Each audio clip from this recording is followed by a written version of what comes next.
Oh no, I didn't turn on my microphone. You're going to miss all the important things that I said. And you're going to miss my keyboard sounds. And then people won't be asking me what keyboard I use every 37 seconds because they can't hear my keyboard sounds. I should leave the microphone off all the time. The stream would probably be a lot better with the microphone off. Opinion on C++ modules? I mean, do they work? Has anyone shown them to work?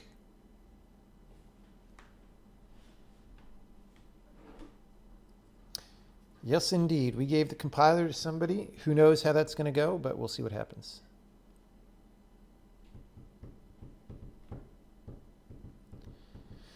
No, it hasn't been shown to work. Well then, why should I have an opinion on it? Why should I bother having an opinion on something that doesn't work and is unlikely to work? There's just too much stuff in the world. Is it Casey? No. Casey does not have the compiler unless he has spyware installed on my machine.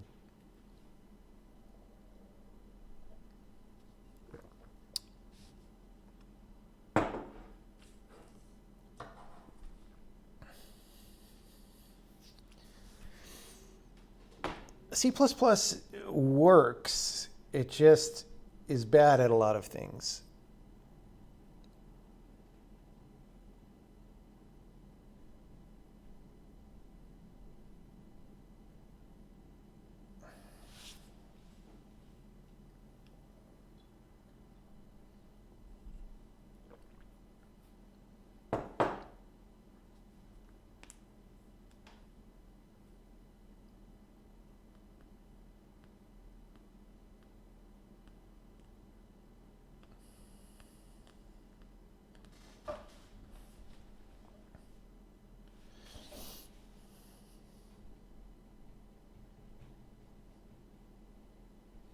Has Casey ever given me a USB chip?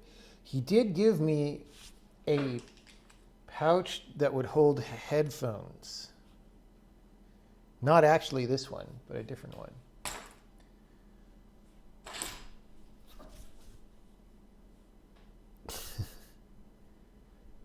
Did I give the compiler to Oracle? I sure hope not. I sure hope not. Okay. Well, we already just ticked off one of the items, honestly.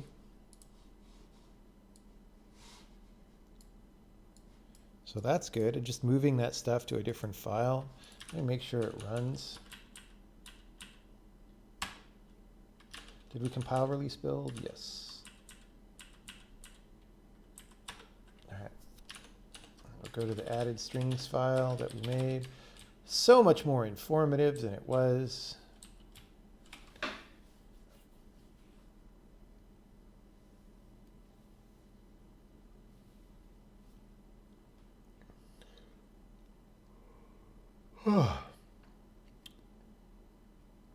Okay.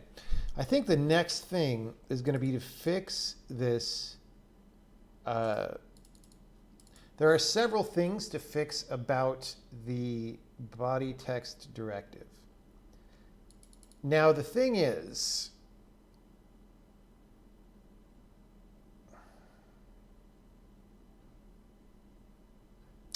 I realized that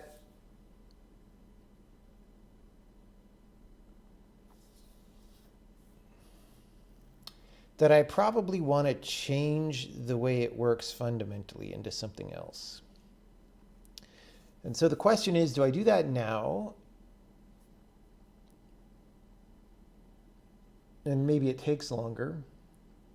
Or do I do the simpler thing first? And I think the answer is I do it now. I think I do the right thing. Okay, so here's the deal. So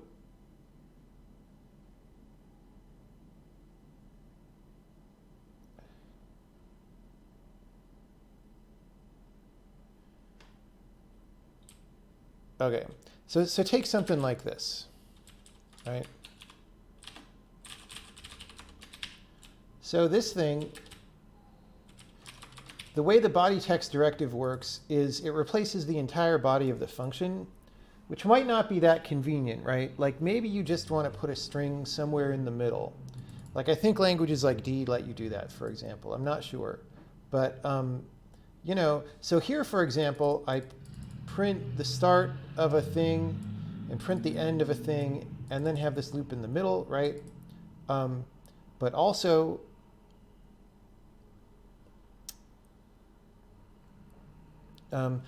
this is just confusing because this open brace isn't really the start of the actual function and stuff.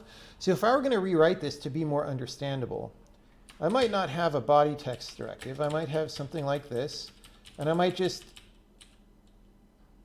start with the actual code. Because this, for example, is going to be in every version of this, right? And then this thing at the end is going to be in every version. Right? And then the thing in the middle, we could say like run and insert string like this. So it might be a form of run directive that returns a string.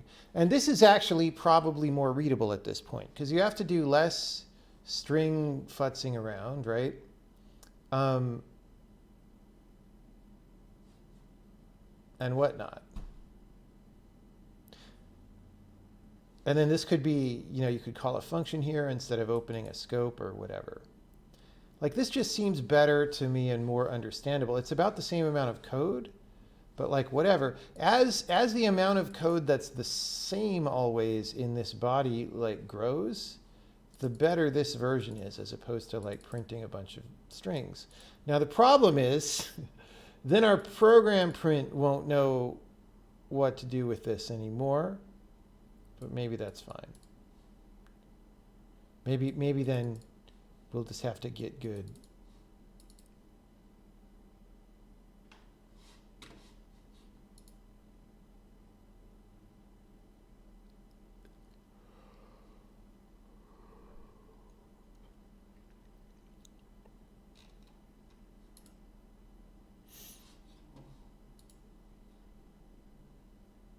So I think maybe we just do this. Now the problem then is the new way of doing this would lean on some machinery that I also need to update, but that's good then. Because like, you know, we have to mark this block as needing a string to be built. Okay.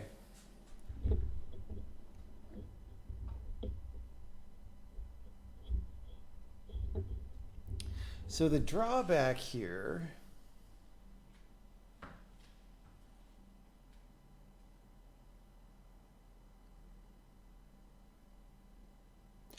the advantage here is that if I do it right, actually, then you can even do some stuff in here. Like whatever this code up here is,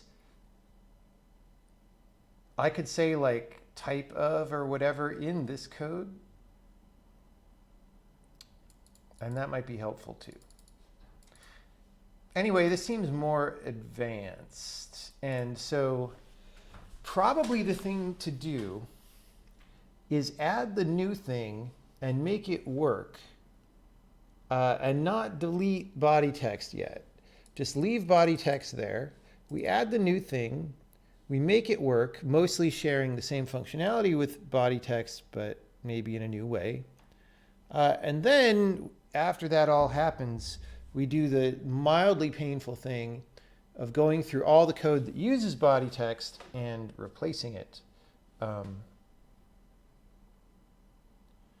which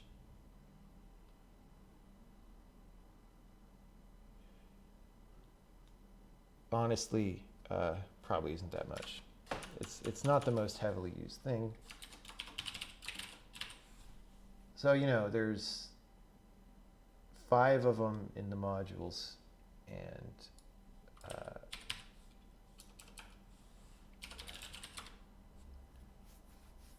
Well, there's some in the bug repros, but those don't really matter.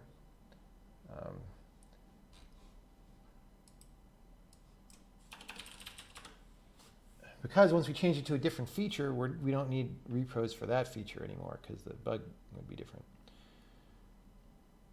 Yeah, I mean, there's not that much of it. So it's not too bad.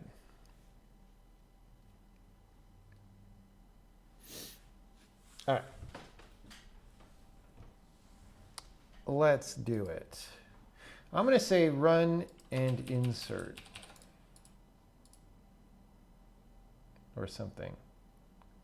We'll probably want to change this to a shorter name later. So I guess this will be like a run directive. It probably will be a run directive. And it'll be scheduled in the normal run directive way.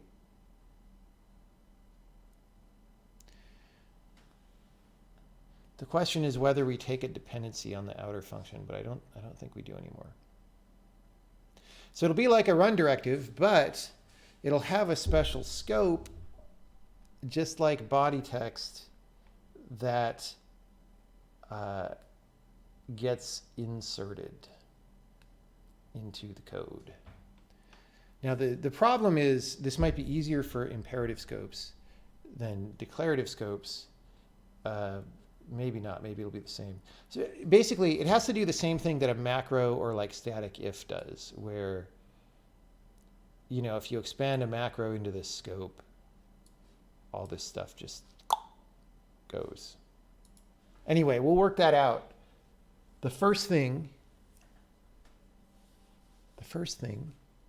is to make it vaguely possible at all. And we'll make a new program for this. All right, we have a test. Print hello, print sailor,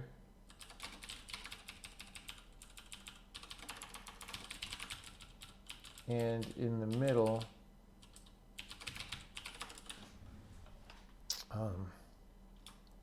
run and insert proc.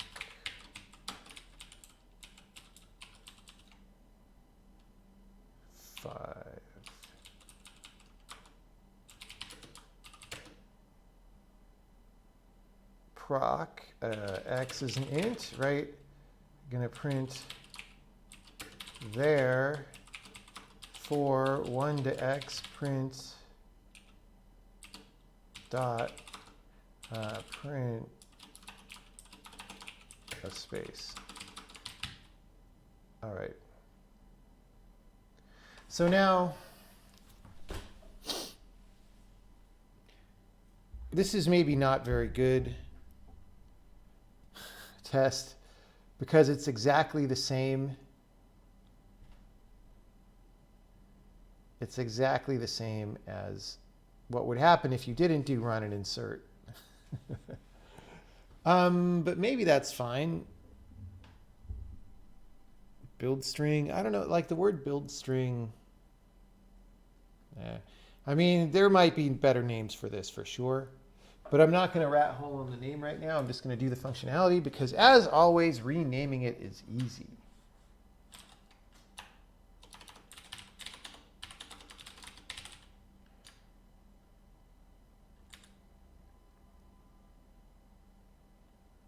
So we have parse run directive.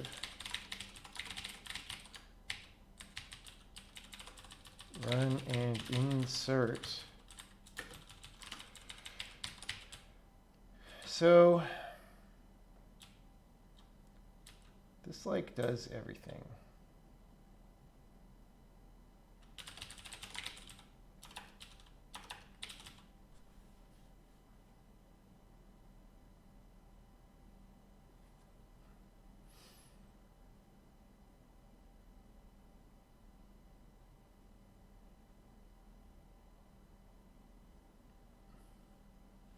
Okay, so we do block the lambda on the run.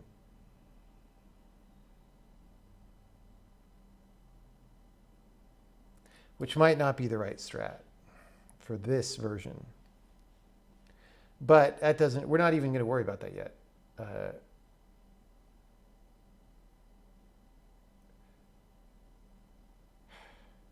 The reason this is bad or confusing is you'll get a deadlock if you don't. So I'm going to put that on the piece of paper.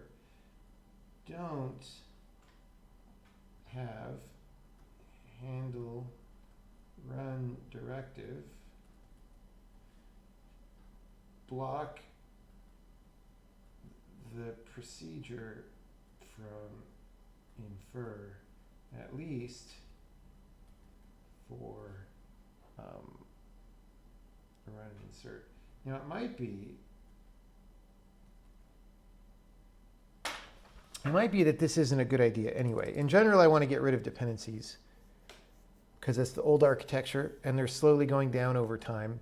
And for this one, it should be that if you're going through a procedure and you hit a run, you just sleep waiting for it to complete. That shouldn't really be an issue.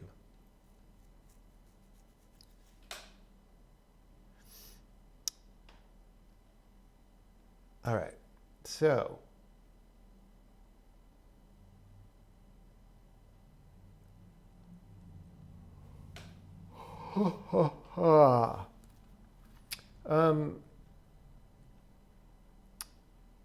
I maybe want to, just in case, like probably we'll need to know this, like bool is run and insert. All right. False, true, false, false, true, false. If it's run and insert, well,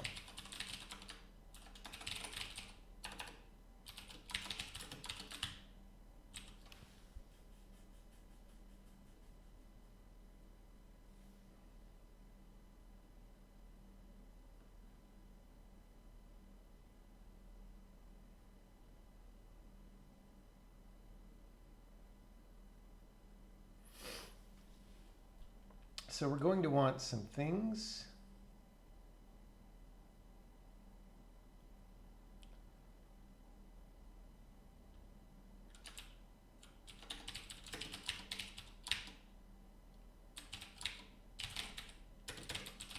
We may want to turn this into a bit field later, but whatever, for right now, we're not going to do it. We're going to need a scope. We're going to go ask block scope to insert equals null, block to insert. It may not be a scope in terms of language semantics. Only set if is run and insert at inferred time. Okay, so that's good. That's good. So I assume that this gets set in handle run directives. So no, is an assertion is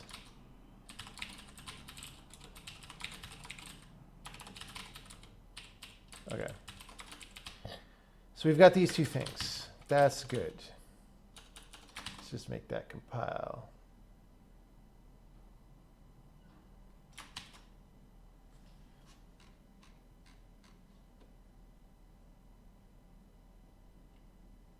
Parse run directive. Oops. It's C++. You have to do everything at least twice. That's the rule of this programming language.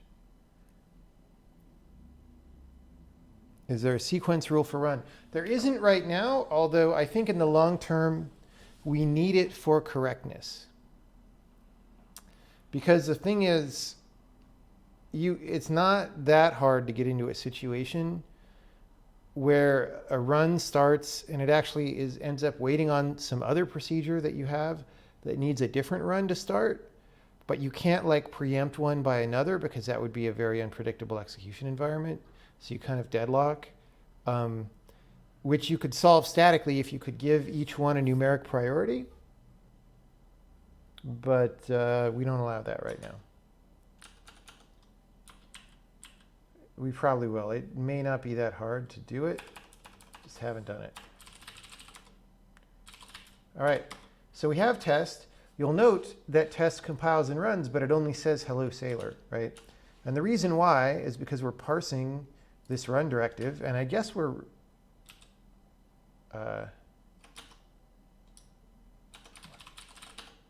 what exactly is happening actually? Okay, this is actually totally wrong, right? The reason this is totally wrong is because this should be a string that runs and inserts. But I'm a little bit surprised that this doesn't act as a vanilla run directive. So hold on a second. Like this should print some things. Oh, it should do it at compile time. Duh. Which actually happens. There we go. I just wasn't eagle-eyed enough to notice. So this is working as expected. Okay, if we wanted to insert a string, we would want to do this and say return quote. Well, okay, let's go to insert string done, right, done, right, return to insert. Okay.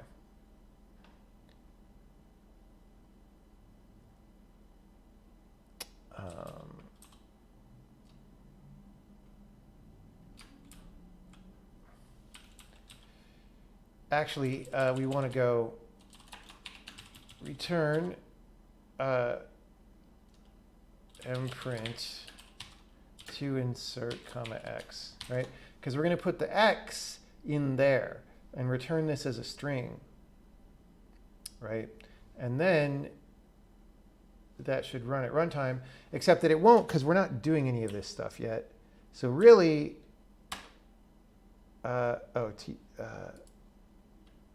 sprint. Okay, really it won't do anything. So you notice it didn't do it at compile time anymore. We don't have any little dots there. And it doesn't do it at runtime either. It's completely useless. But that's great. We didn't break the rest of the compiler. You wonder how much of people's time C++ is wasted on header files? A nearly uncountable amount of time. It's very large, very large. Okay, run and insert proc of 5, whatever. Okay, now what? Well, we need to do some things. So during type checking, if this is a run and insert, we want to make sure it returns a string. So let's do that.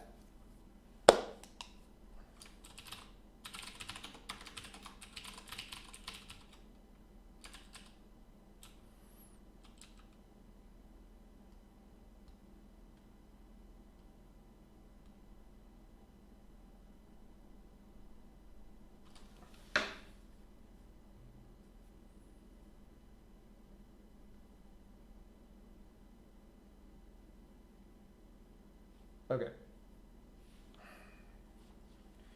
Infer types for directive run.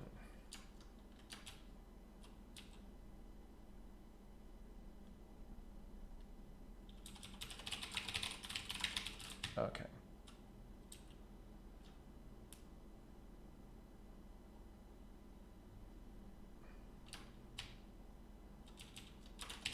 If run arrow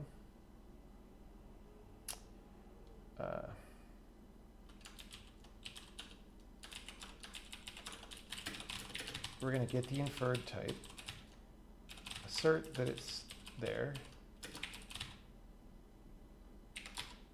If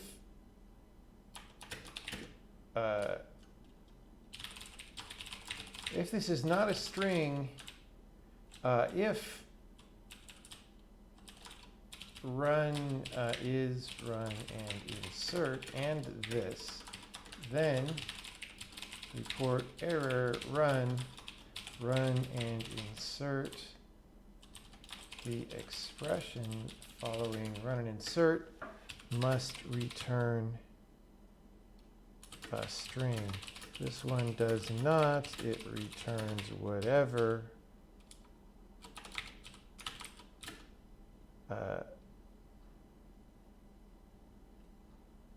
type to string. Is that what it is? We should probably put that type to string. Yeah.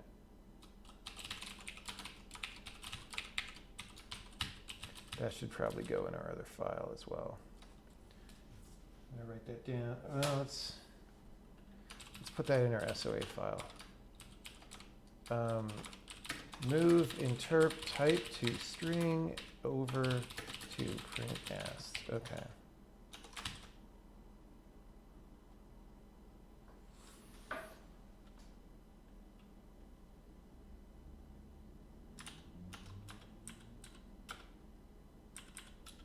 All right, so we didn't get an error. But initially, in our first version, we weren't returning string, right? So let's just do that. There we go. This one does not, it returns void, right? If I go to an expandable array of float,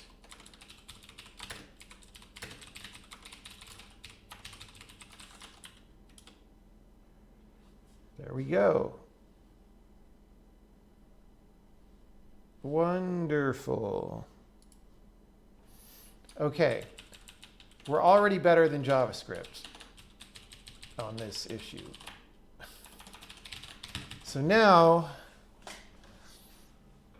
this would be better if it were dynamically typed. Oh, I'm sure. I am so sure.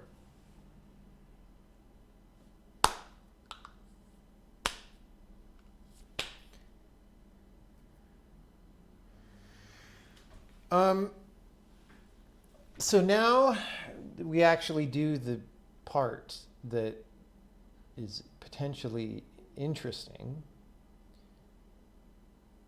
which is the actually putting the string in, right?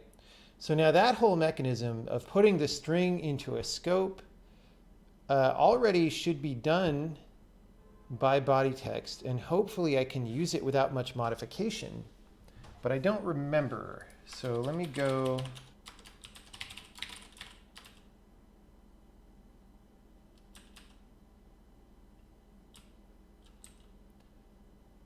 So this is type checking for body text.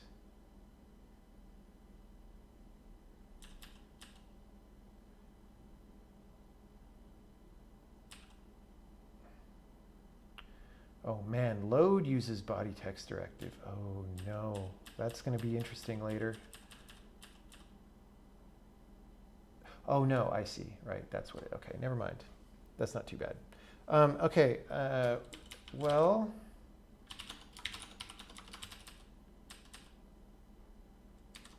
So this is in like run modify directive. So here, if it's a body text, we do all this stuff, which is actually redundant with what run directive does. So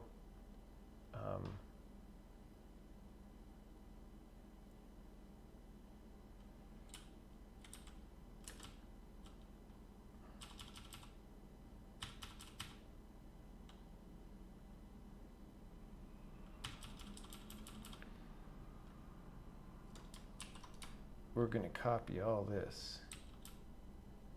So basically, to issue the body text with the string, we make a load directive, right? But it's not loading from a file, it's loading from a string. And setting body text directive here is just how we know where it came from. We're going to need to maybe do something about that, but yeah.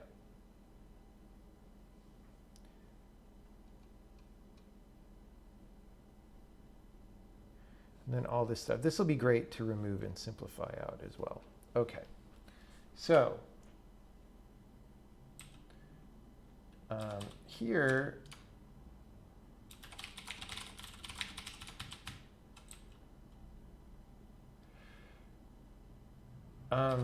actually,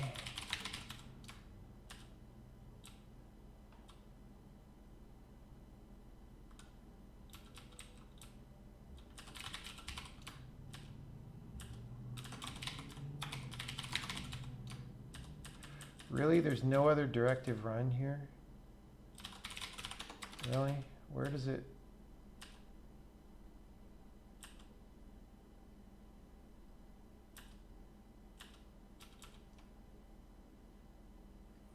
Where does this even happen, dude?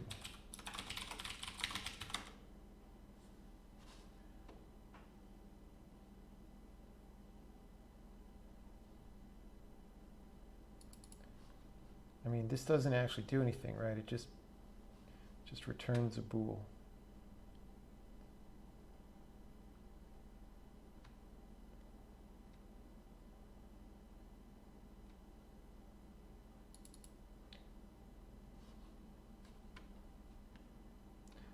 Okay, there's going to be an array somewhere called pending run directives or something.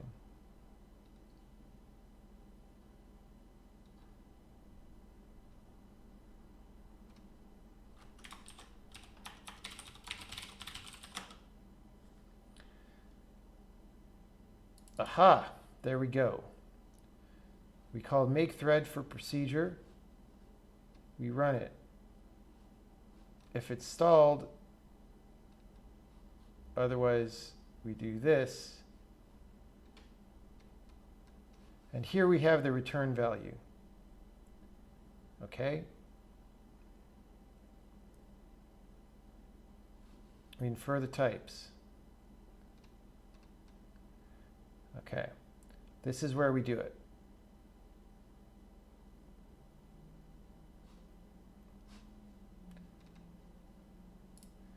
Line 963. So we set the inferred type, and we do this for declarations and stuff. Okay, so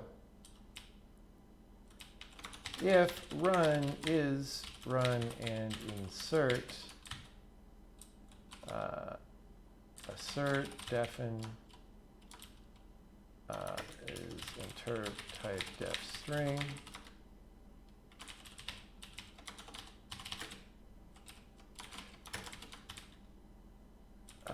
let's go. If it's not, report error, run internal compiler error, run and insert, return something besides string. Should not happen. Get rid of this and okay. You know what? Let's do the positive case first. Let's be positive. Let's be positive. Okay. So we're not going to return a load directive, I guess.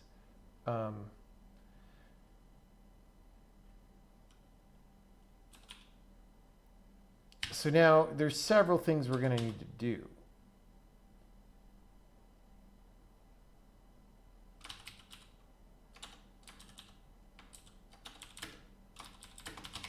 We're going to need that. We're going to need to flag the block as waiting on an inserter or something. Ugh. I mean, yeah, okay.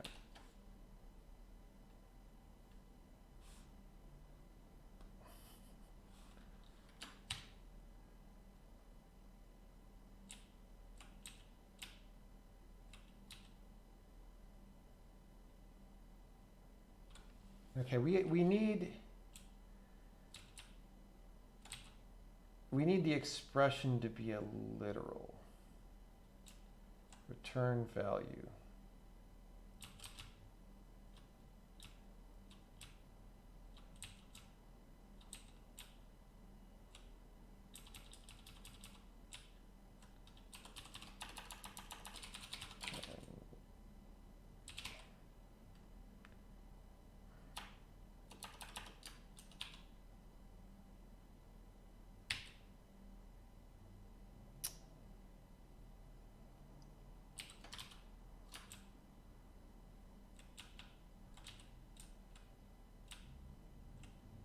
Return value. That'll be a literal.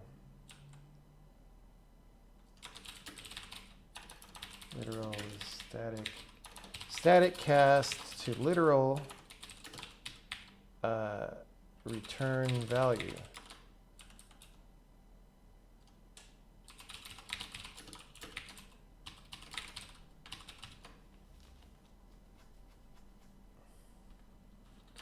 Okay.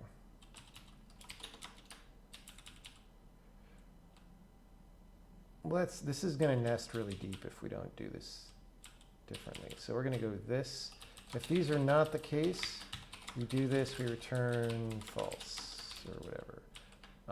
That may be true, I don't care.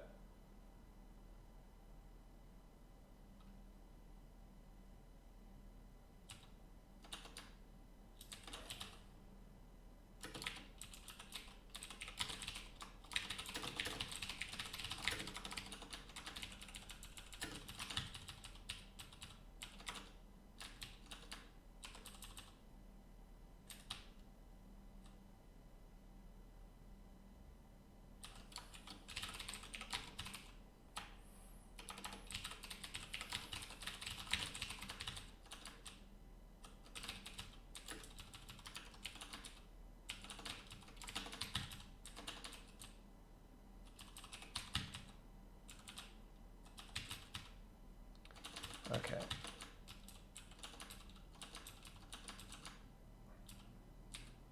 So generating sites.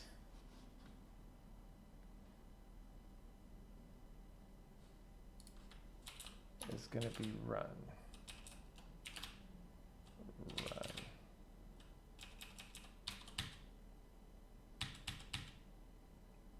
Okay.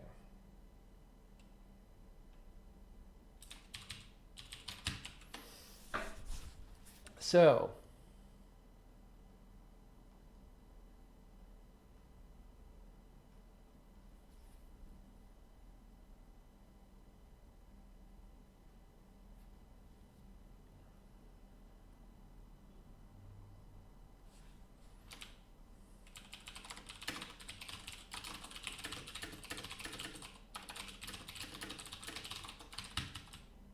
okay.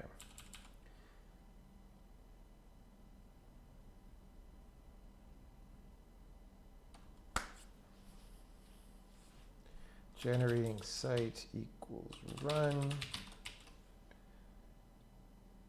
And so I'm sure I messed up several things here.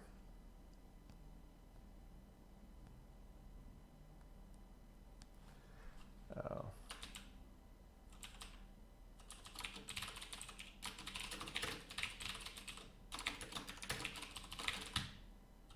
Okay. Let's just see what it complains to us about. Value string, undeclared identifier.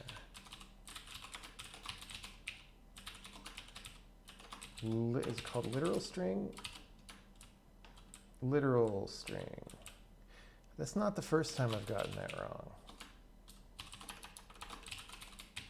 It's called value type, but then literal underscore whatever. That's why I get so confused. Okay, load. Auto load, transform and roll out. Okay. Okay, so now what do we use body text directive for? Here.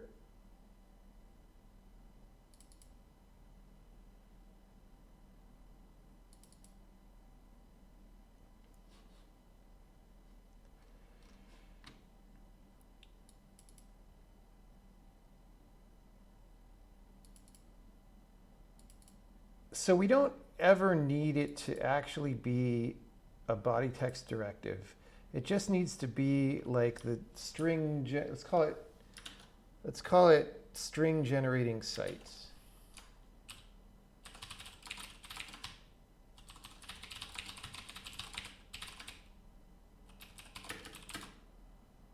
If run or insert or body text after body text is removed, change this to as directive run.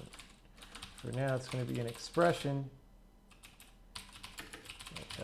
All right. So string generating site. All right, and string generating site. It's really the same thing. Isn't this also just redundant with generating site at this point? Probably. Okay.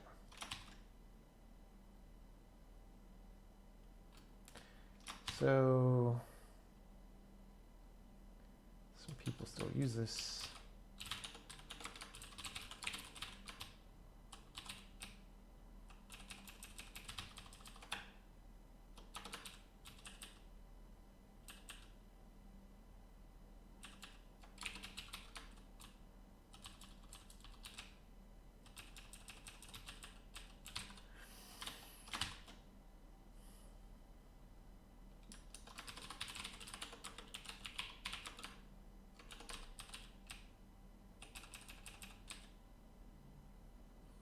That shouldn't happen.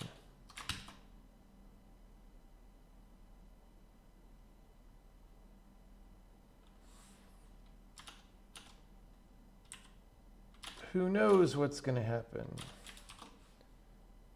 Okay.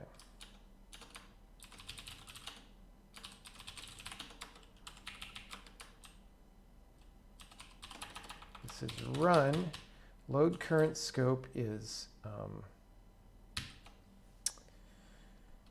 what was it called? We made a special block to insert.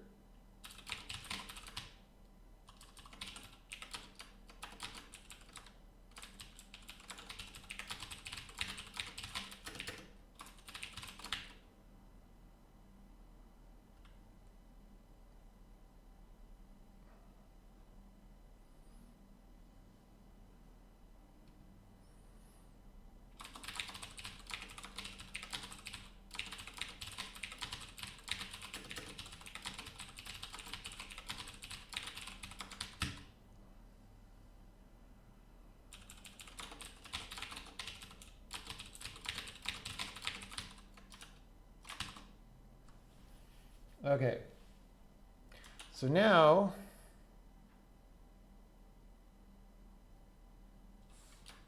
this is still not everything.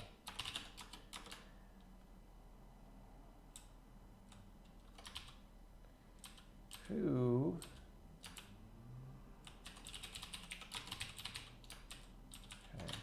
calls run modify directive?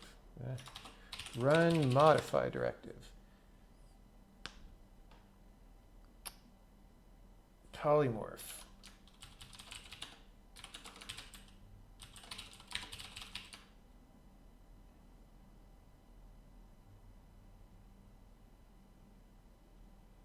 So load return is ignored in this case, I think. Wait, load return. Oh, maybe not. Apply modify directives.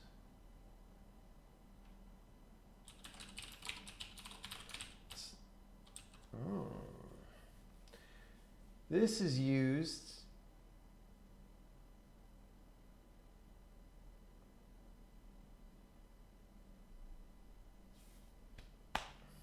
okay.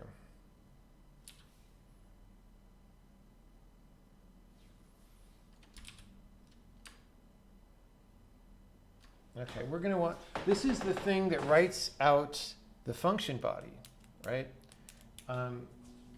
So it's fine if we don't do that.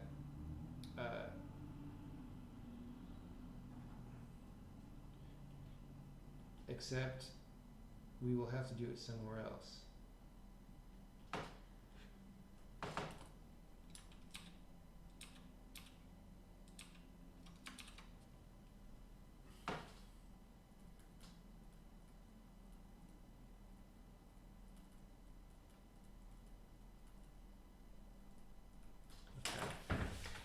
So it doesn't matter right now if we don't write to added strings when we do this, as long as it works. Now, we may want to make it write to added strings in order to debug. Who knows? So the last thing is,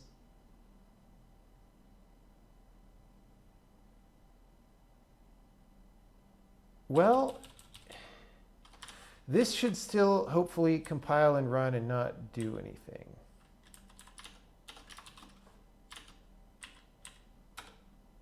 Hey. Okay. The reason it doesn't do anything, let's do a printf for a second to make sure we've made progress.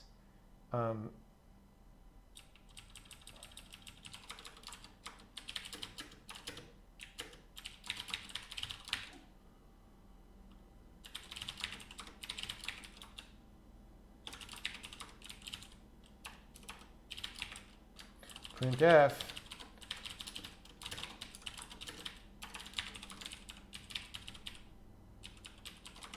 All right. Let's do that.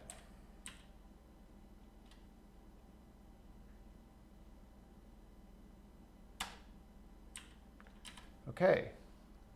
So we did successfully go through all this code and get to the right place. However, when it's done, well, we're not sure. So we got as far as creating the load directive. And it didn't make an error. I think this queues it, right? No, it doesn't.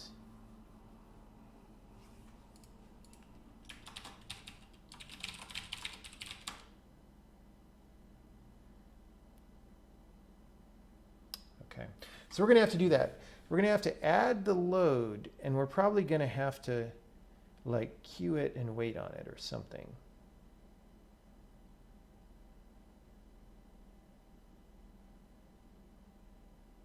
But first, I get some water. Are there any questions about what I am doing? Did I fix the for loop bug yet? No. No.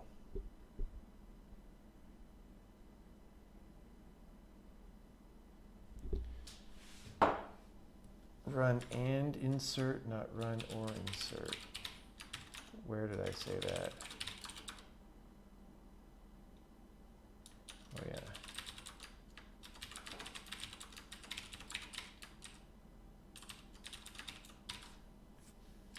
Okay.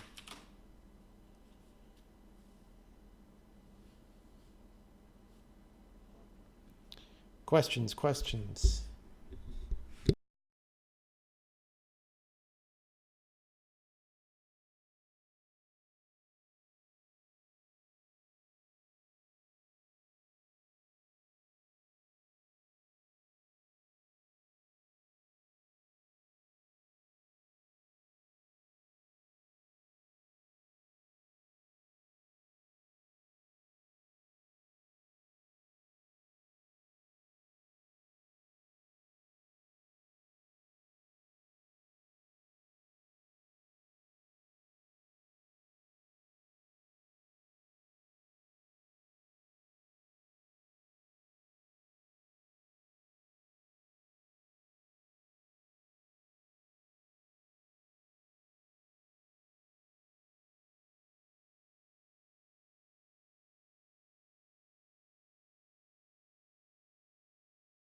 Is the inserted block going to have its own scope? Or will it be naked like macros are? It has to be like macros are to be useful.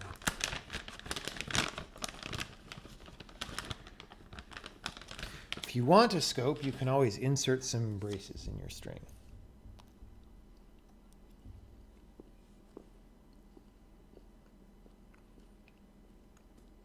YouTube videos are always low res till they finish processing, so it'll be higher res later.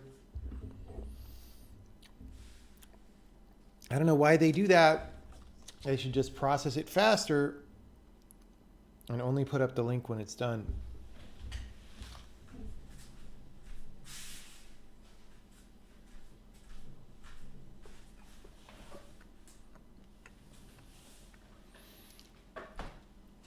Does this relate to modify or just body text? Just body text. We are replacing body text with a new thing. And when we are done, we will delete body text. Probably not tonight, because I'm going to go do fun things in about an hour and a half.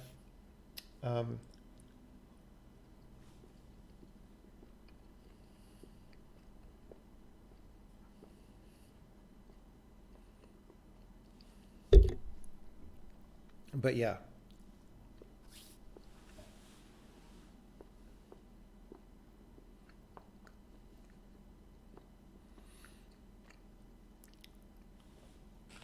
What kind of parser did I write? Recursive descent?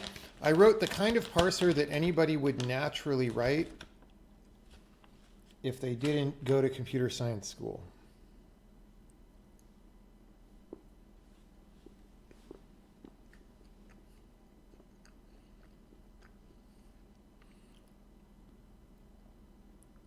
And they wouldn't call it recursive descent because that's a weird name for a thing that you would do that way, no matter what.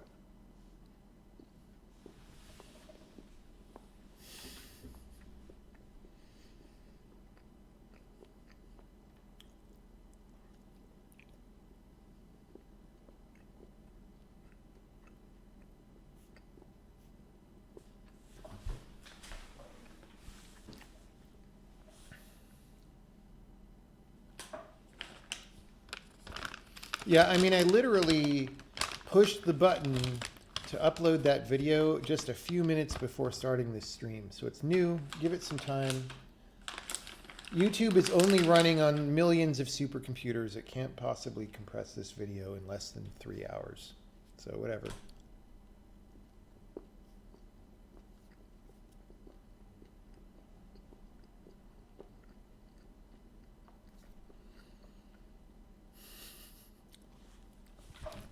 It's a recursive descent engine. Yeah, exactly.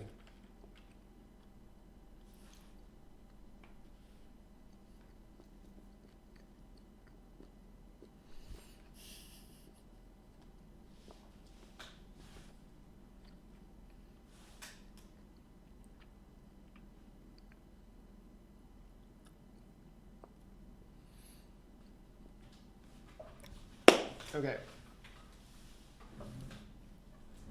Okay, people.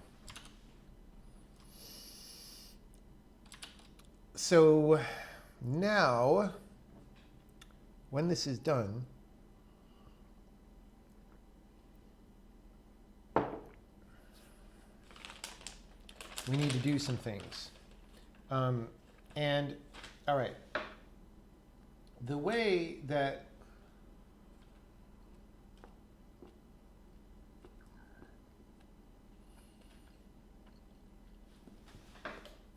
we kind of need the procedure to keep blocking on this doodad.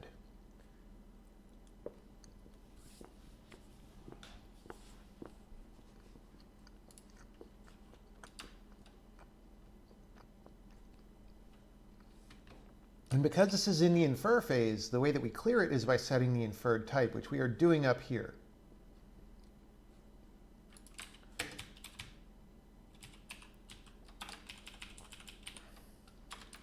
So we're going to do this. Don't set inferred type yet.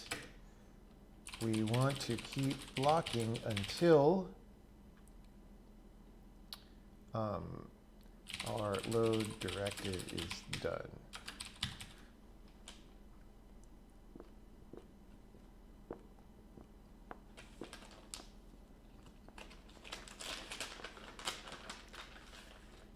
Now we could do that in a polling style, but I want to see if the old code did anything smart.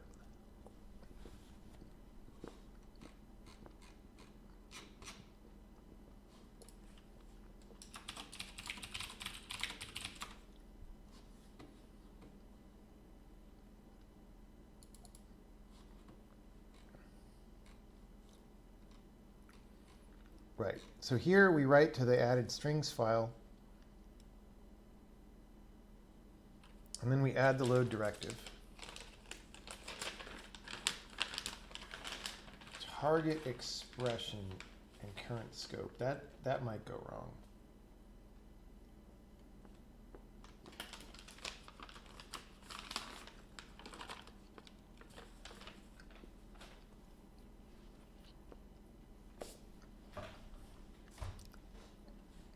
Okay. We've got to do this stuff.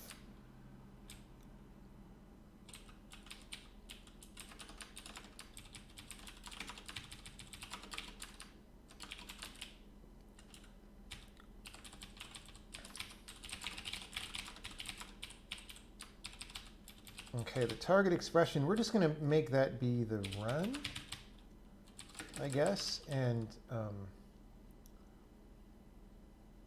we already set the current scope. Okay.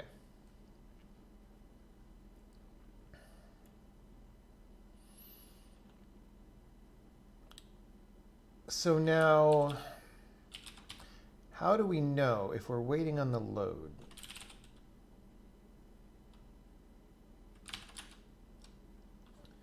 How did we know that it's done?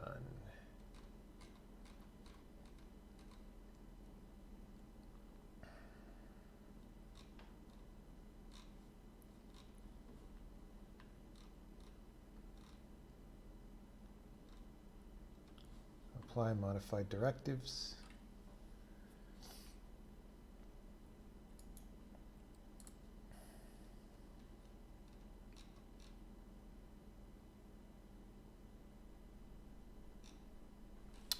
I actually want to go look back at where I was looking, honestly.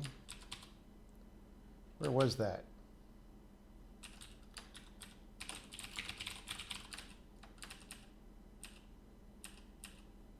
What file even was I in?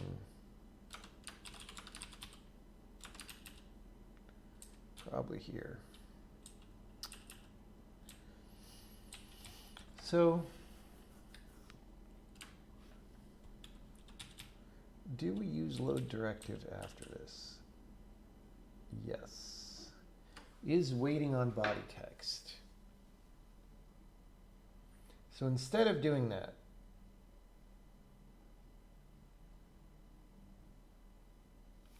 yeah, okay.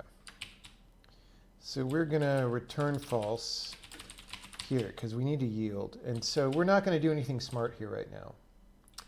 We're going to yield, and next time, when we come in,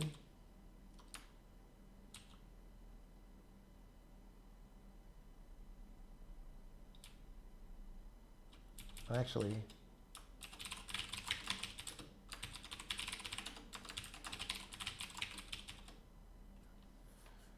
well, hold on.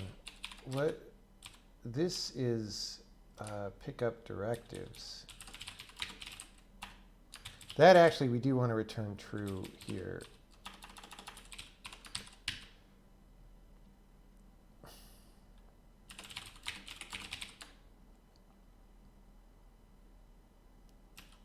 Okay. Yeah.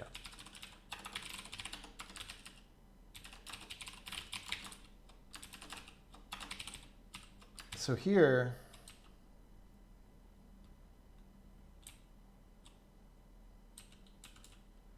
we're going to say if run is run and insert and run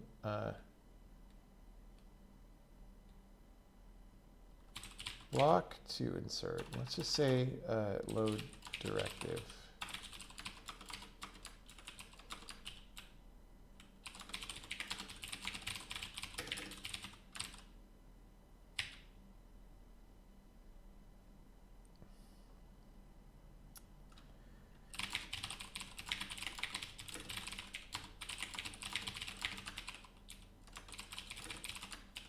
Okay. Is our load directive done? What the hell? All right.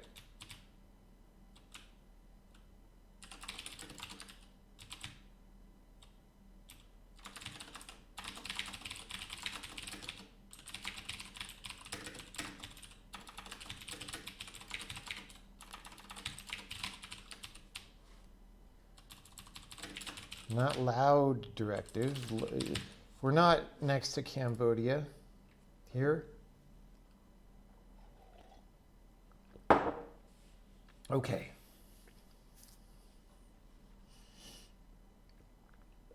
Now what?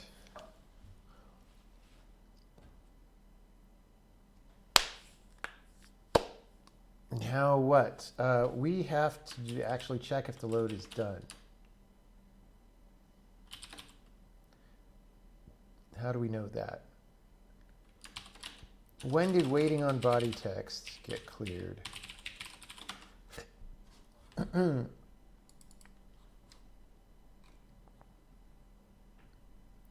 If load target expression.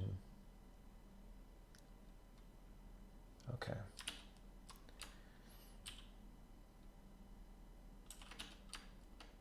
If run load directive is, oh no, it's just,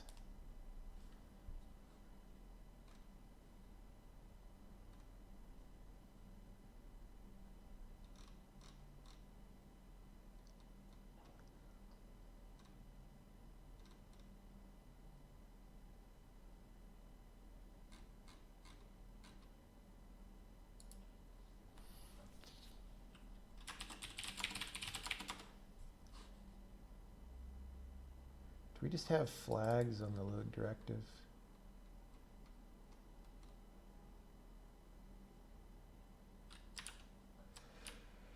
Let's just say if run load directive is complete, you do this, else return false.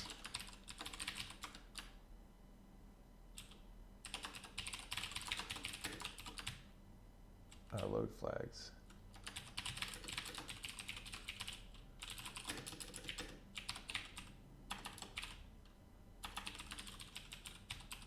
Let's do that.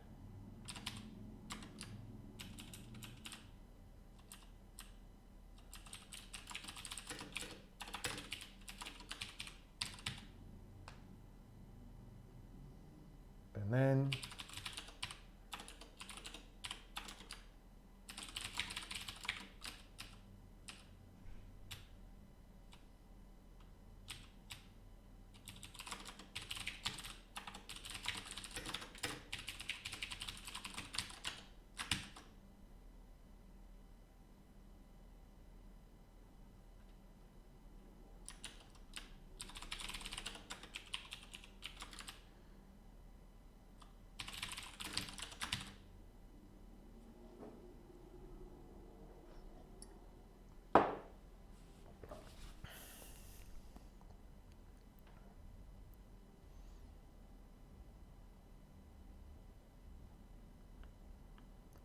okay.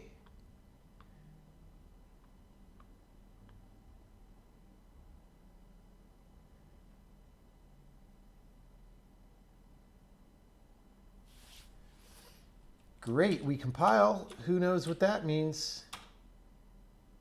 We build the program. Who knows what that means? Well, it didn't actually do anything.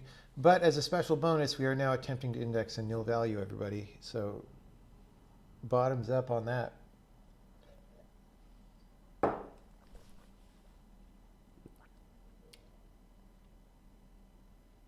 No, because we don't actually frickin' do anything. Everything is completing successfully. Let me put a print. So once the load is complete, here we want to actually insert that block into our program because that is not being done. But here I could just say print cowabunga 5 times. Whoops. 5 times. That is how you know your code is oh, jeez. Come on, bro. You know what I mean. Why is this language so terrible that it doesn't know what I mean? All right.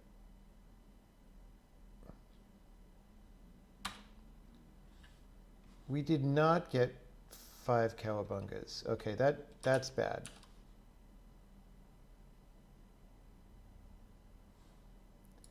That is bad. So we need to step in. I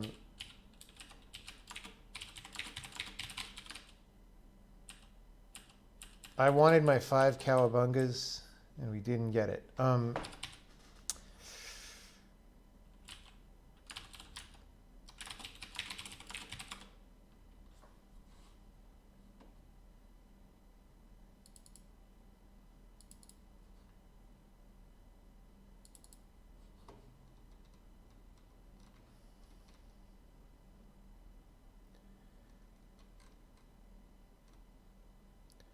So here, we shouldn't have set the type yet. All right, debug.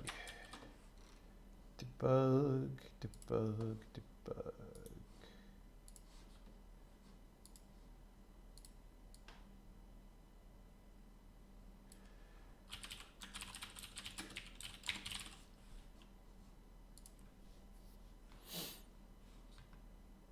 Hubris, now you got to have 5 cowabungas to show your enthusiasm.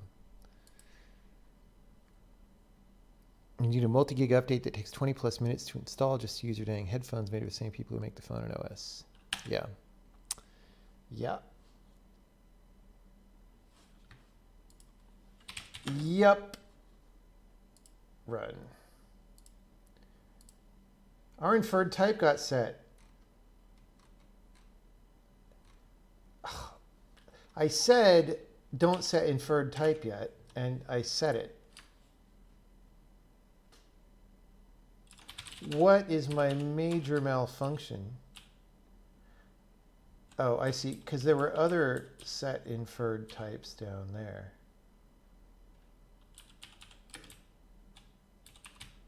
All right.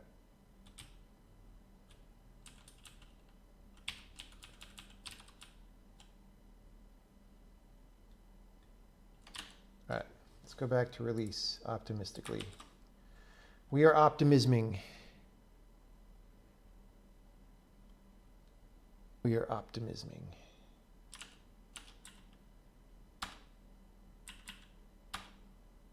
Okay.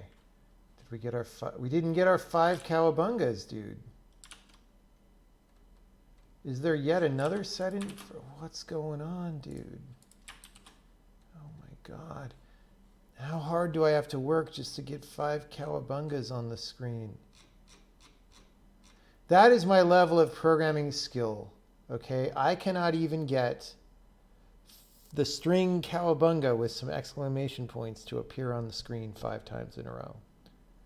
If somebody asked me to do that in a coding interview right now, I clearly would not be able to do it because it's not happening. Do you know what I'm saying? I just must not know how to program.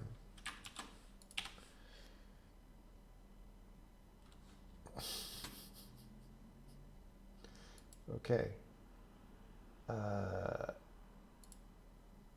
It's already set. Damn it. Why? How many times do I frickin'...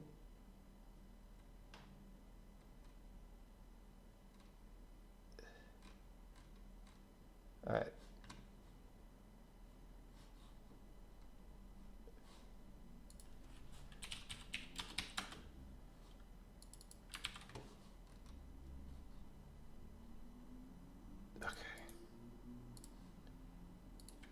Run, whoops. Run is that. Okay. Run inferred type. Why is it already set, dude?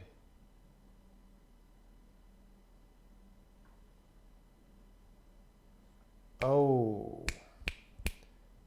we must have been trying to do some kind of smart implicit return value thing, right?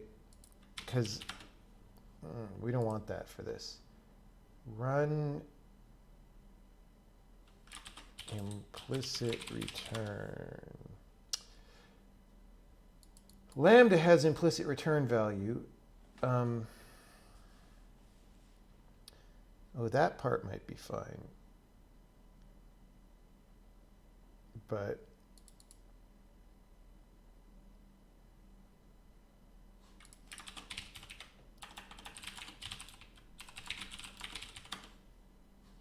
all right, well, you know what we do at times like this?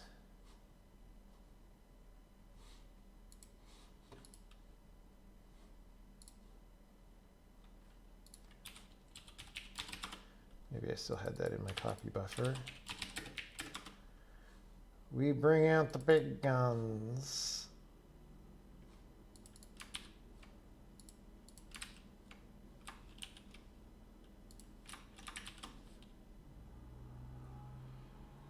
No, we don't do rm-rf star.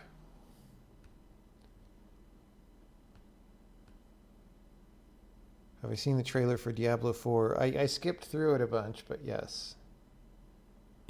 And my question to you is,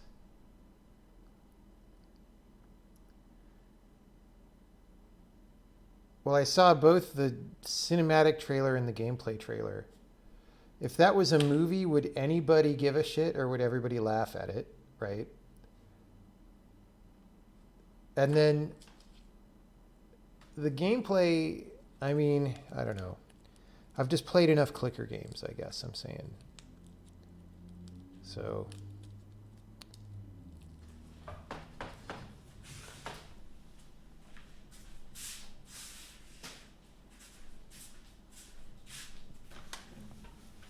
like, I don't understand why video game people make such bad movies, dude.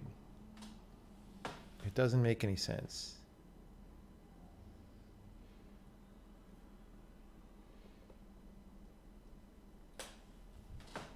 I mean, I guess it makes sense because they're not professional movie makers, but then why do we insist on doing that? All right.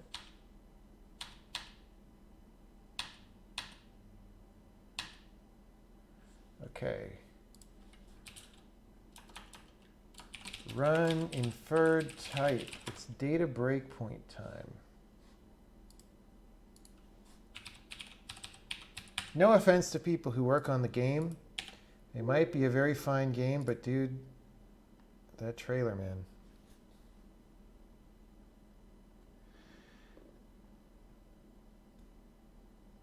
You wish there was a movie called The Witness. Wow, if only there were at least 3 movies called The Witness.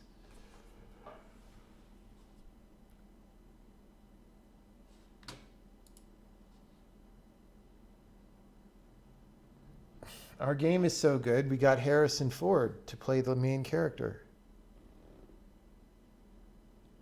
What's 4294, etc.? That's the serial number on that node, so we can rerun the game multiple times and find when that node is created.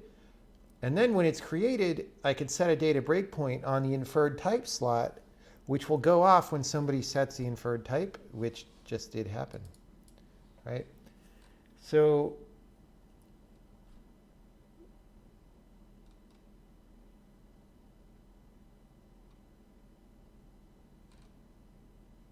inferred type, oh geez. Okay.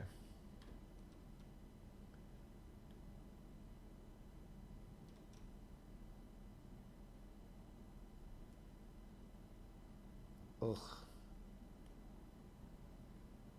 Yeah. Okay.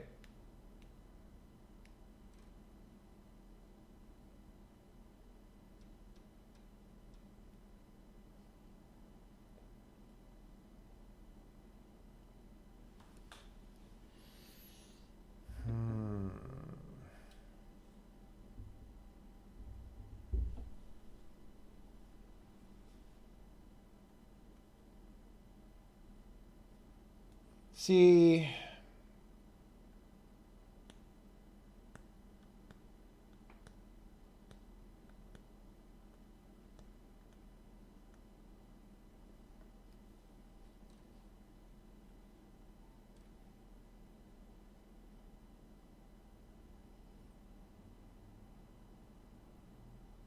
we don't actually want to do most of this.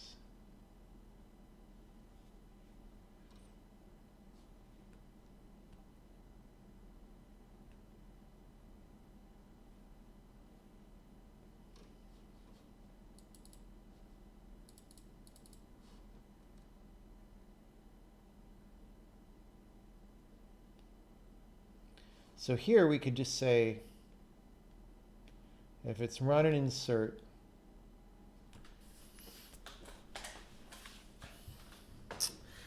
someday we will get these cowabungas on the screen. All right.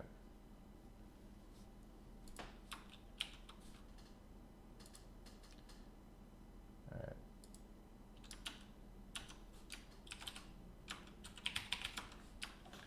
If it's run and insert, okay. If we already queued our load, let's see if it's done. We already issued. All right. Else.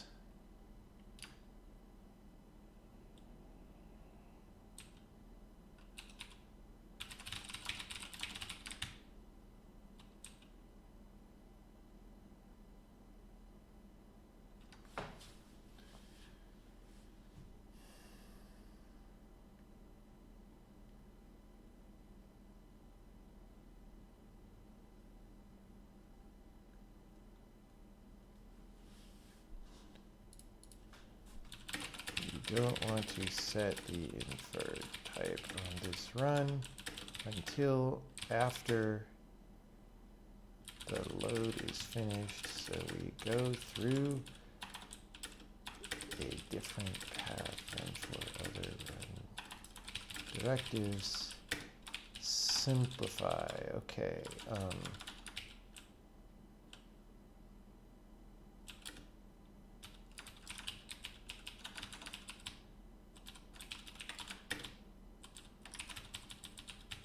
Okay. So don't we have like a get single?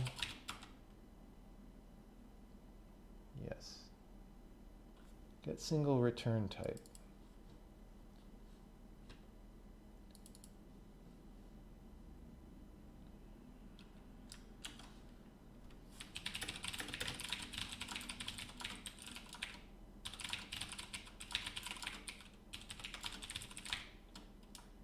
Lambda type.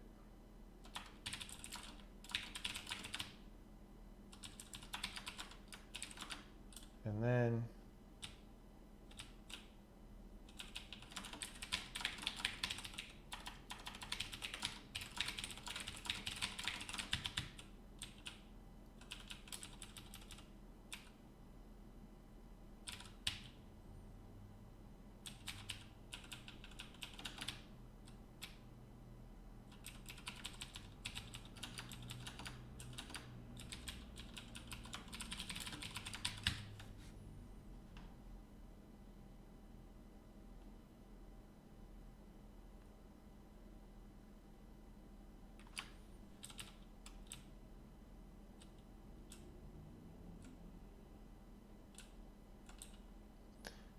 so then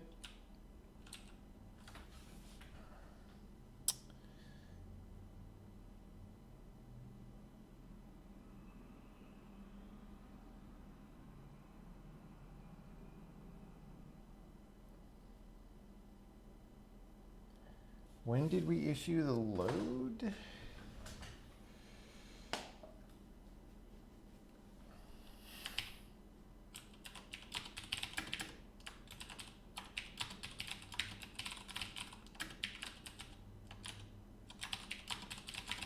This is very confusing.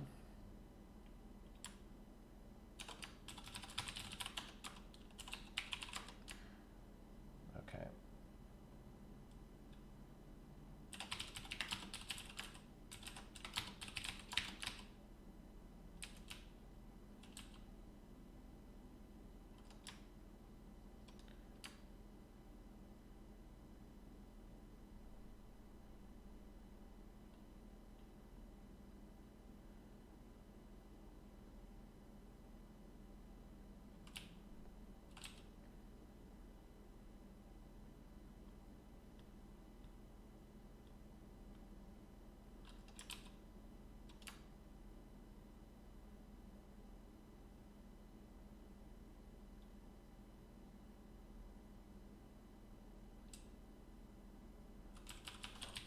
Okay, so really, we don't want to do that type check here. We want to do it here.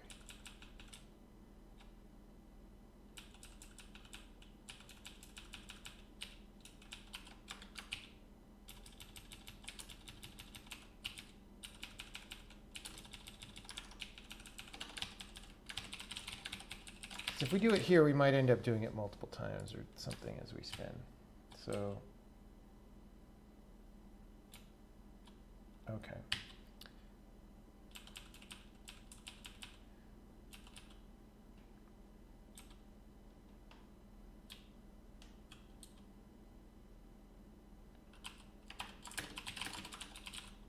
Return false, no check-in, speed, sleep, yield, on, run lambda, or something like that.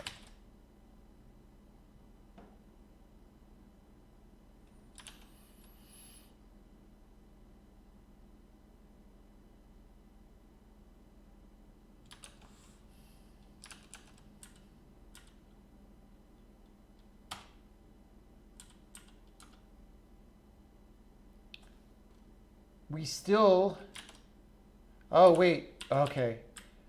We built a debug this time. All right. Now we have circular dependencies, which is frankly not totally unexpected. So probably what's happening is we're saying there's no run directive.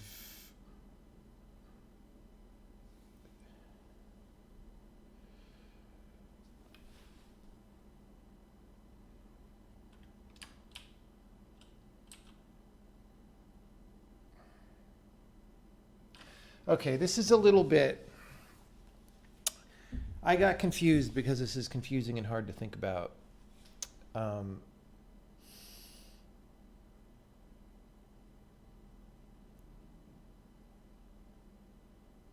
Normally,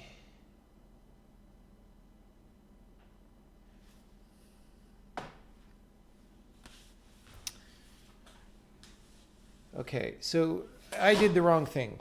So the run directive needs to pass infer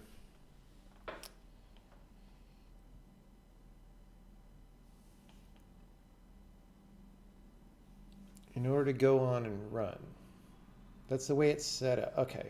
We have a problem, right? So there's this pipeline that stuff goes through. And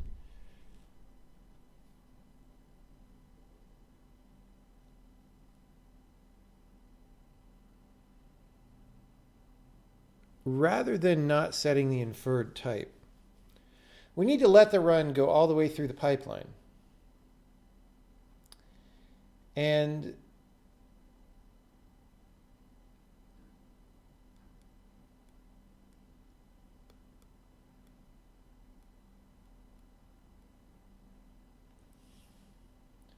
what we do instead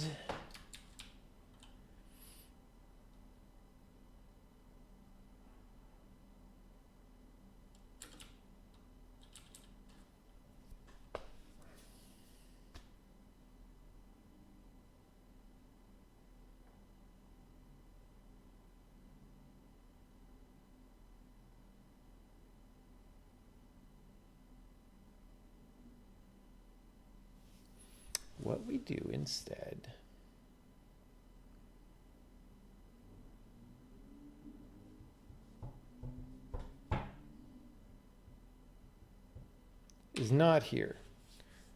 What we do is down here.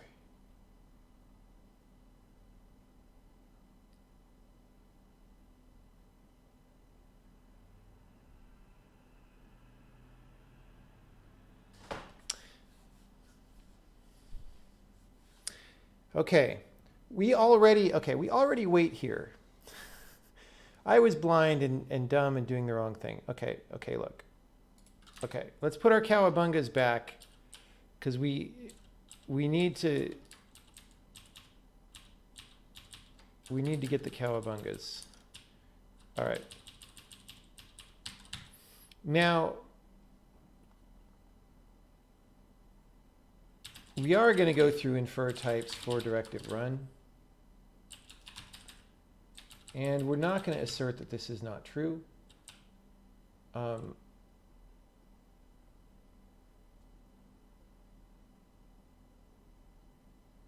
We are going to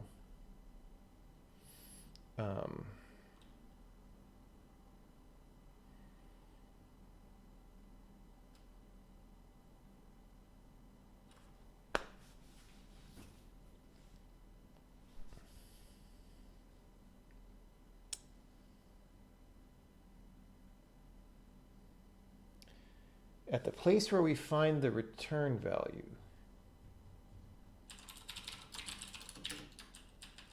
that's in main, right? Here,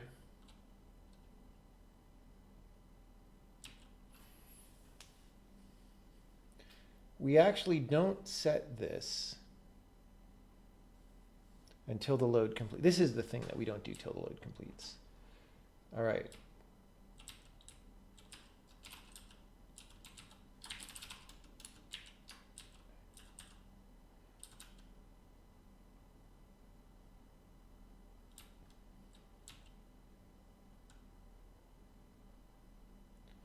Okay.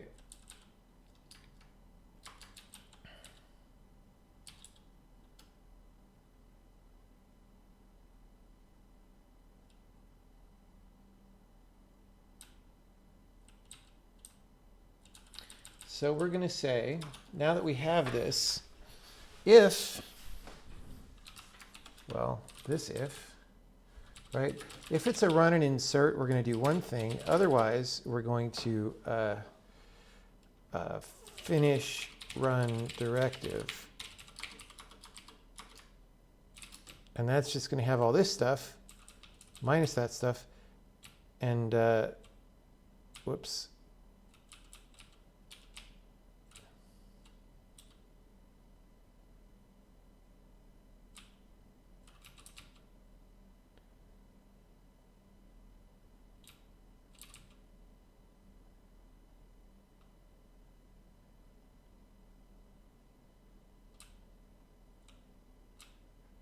Okay. This is going to be annoying because we have to move several things around.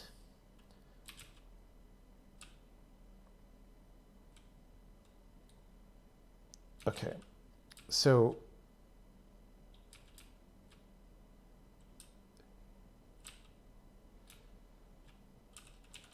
this can go like up. I don't know. Okay. Let's move all this run and insert stuff. If it's run and insert,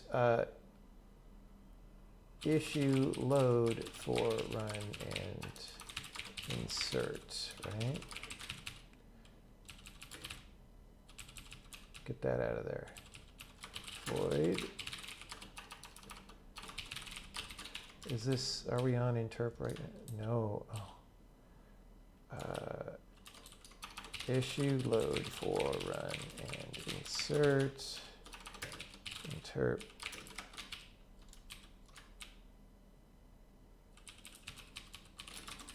Directive run. We'll reload the lambda off the run and all these things. Okay. Okay. Issue load for run and insert.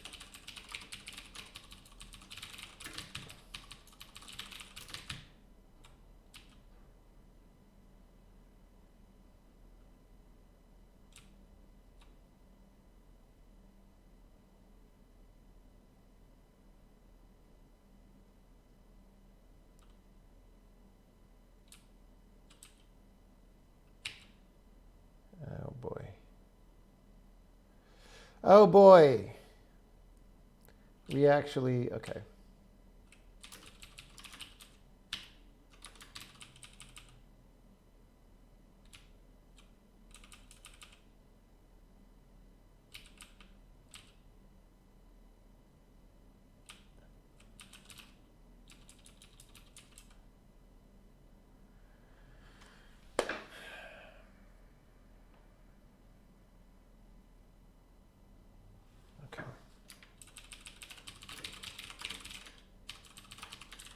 Not value.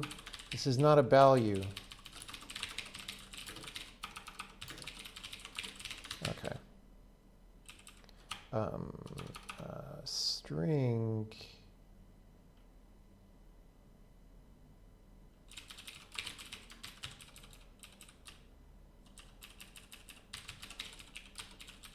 Okay, good.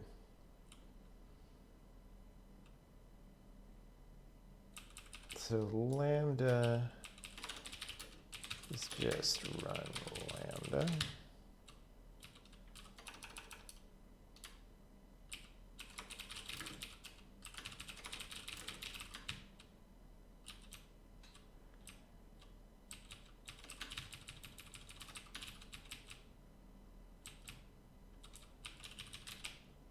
Okay.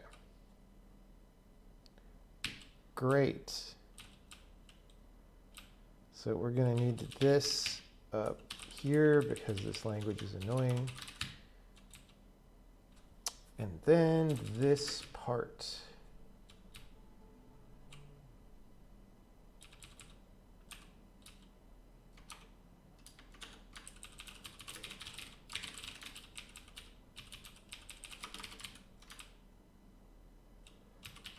Finish run directive.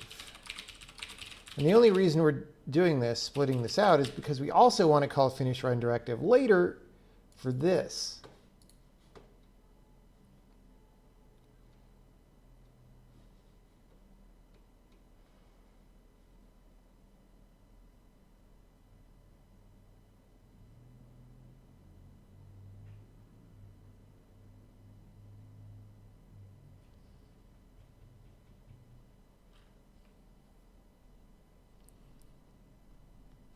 I don't think we really should do this, honestly.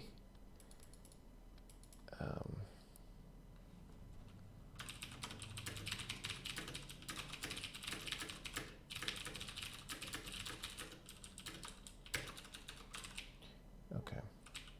Maybe we have to, whatever. This might screw us up because we're not doing it early enough. We'll see.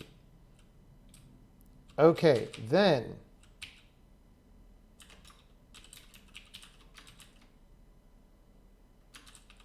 string generating site.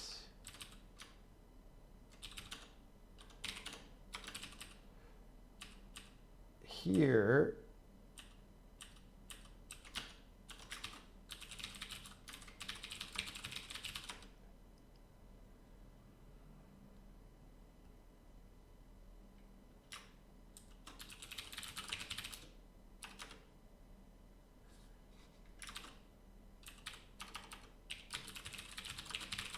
I'm trying to find that switch statement, dude.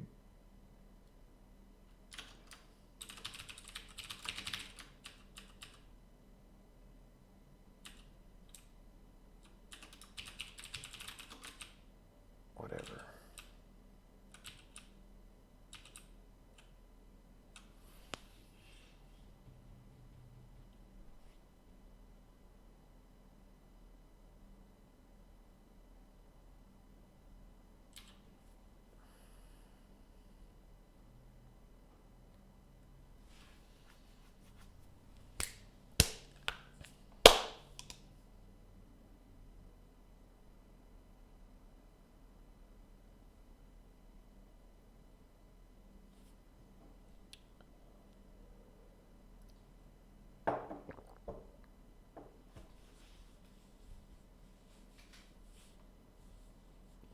Well,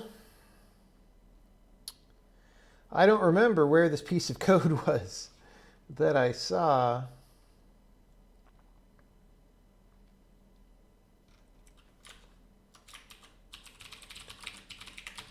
I think it was a switch on this, right?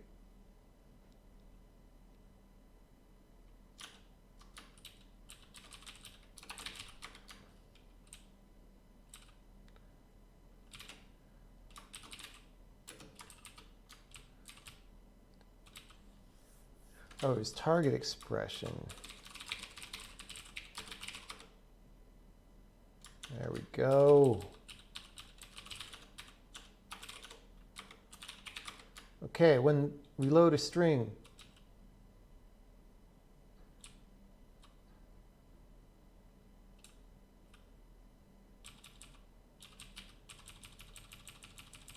It's a run directive.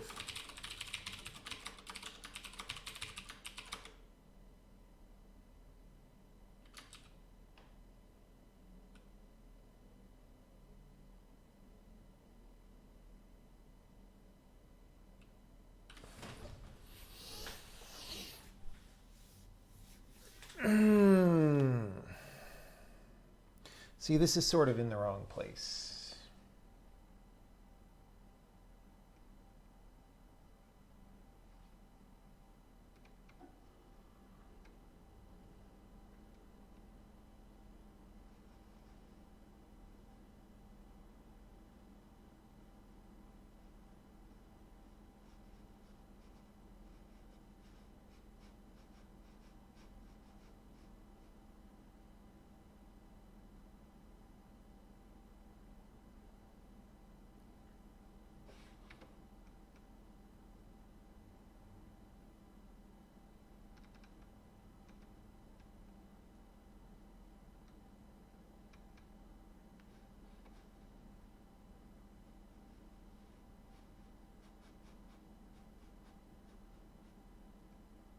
Okay.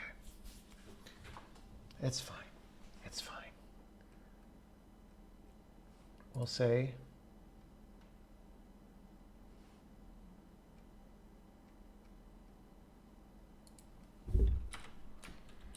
so this is the place where I was going to say complete run directive or finish run directive. So what happens? Return value gets set, substitution gets set.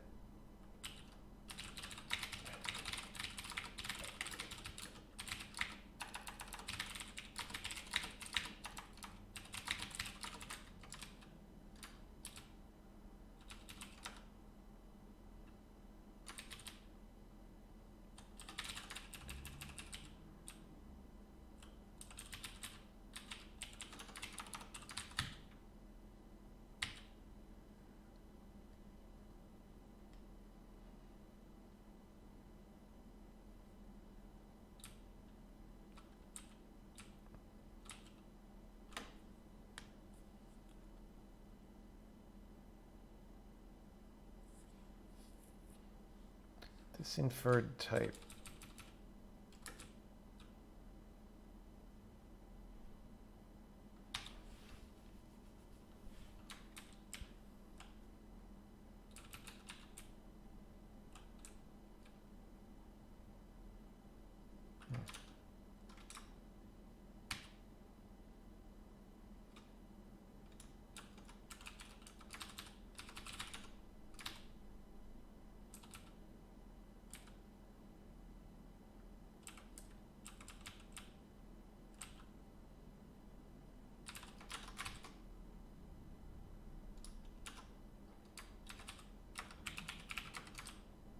Finish run directive.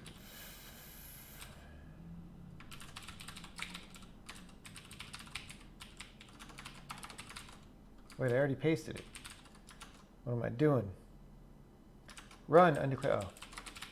I thought about that when I was typing this, and I was like, I'll type this first and then type the other thing, and I didn't do it. Static cast as directive. Run of load target expression. Who knows? So if I had done this directly the first time, if I had done the right thing, it would have a high chance of working.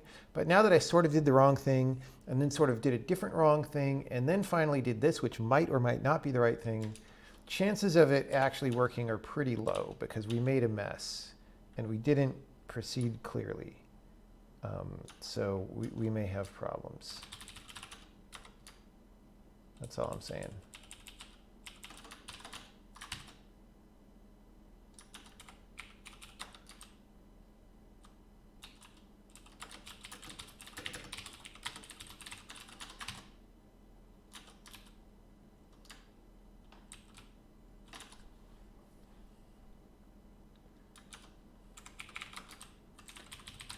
I assign this a low probability of working.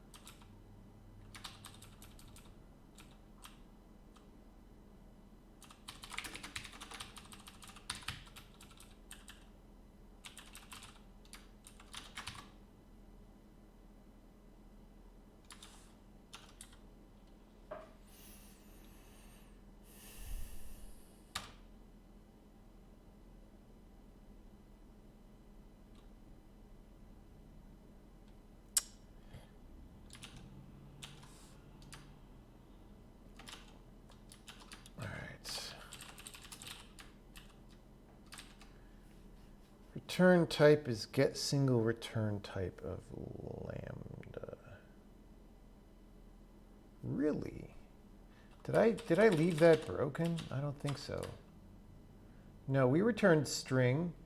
Bro, what are you talking about? What are you talking about?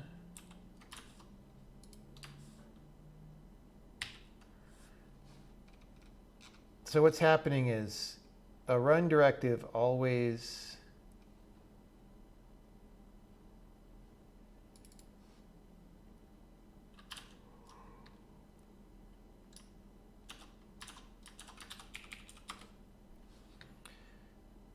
it always wraps the thing with another thing because it doesn't know if it's a procedure call.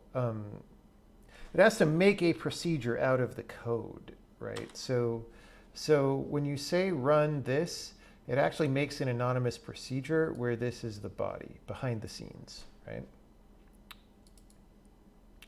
That procedure's return type is not getting set correctly, I guess.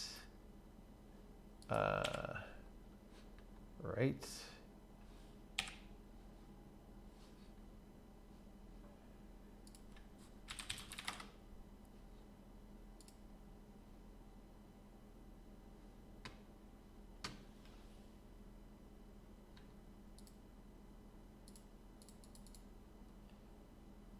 Arguments block. Member 0 returns block. Member 0.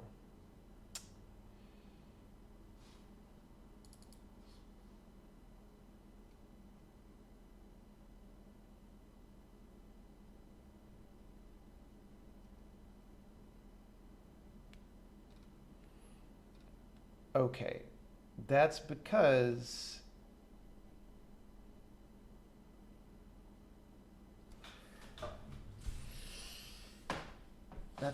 of this thing in finish run directive.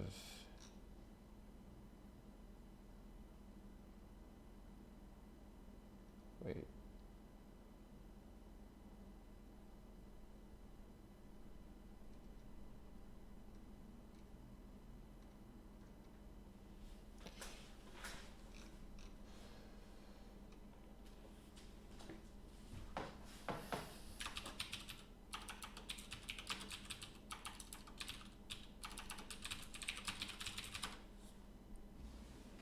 Hope I didn't.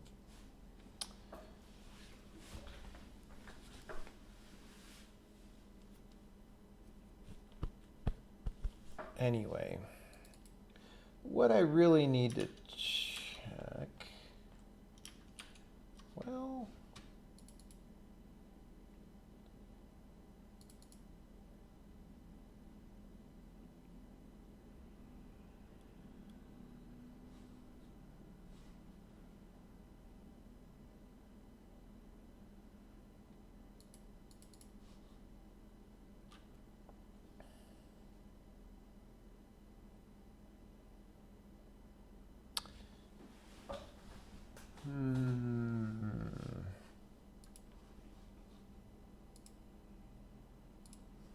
did get inferred correctly.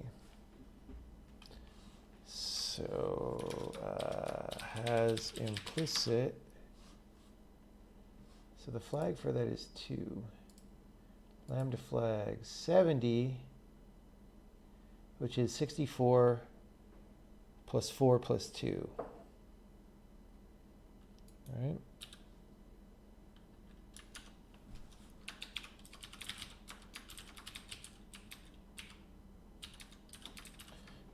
So we've got a return value. It has a body and is for run directive. So this didn't get handled. Oh wait, this is some of the thing that we pasted out.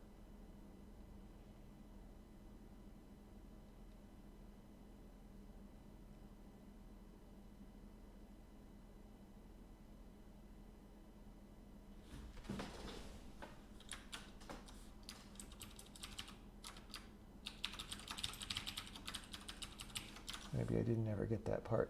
So this just says, if it's got an implicit return value, then just look at the first statement.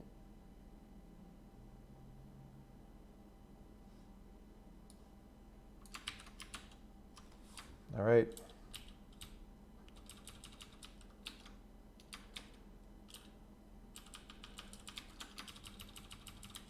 Else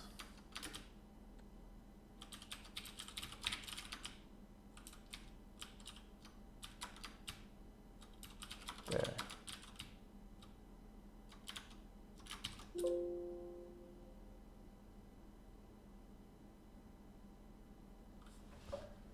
Now, I didn't check whether return value was set to something sensible, but we'll see.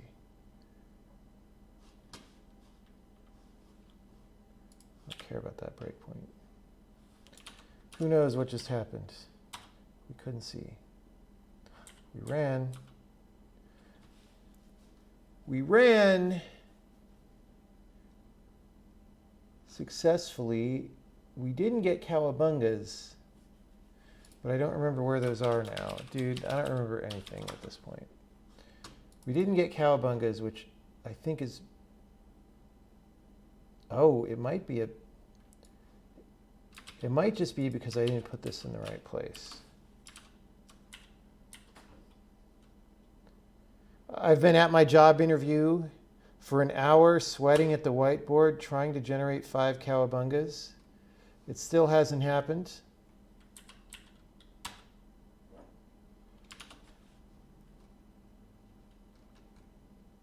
I don't know what my deal is.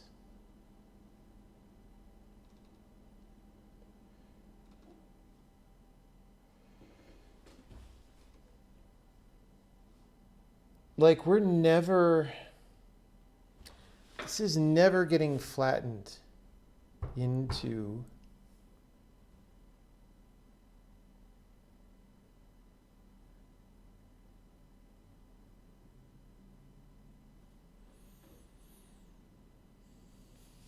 The interviewer is about to give me a hint. It's real bad.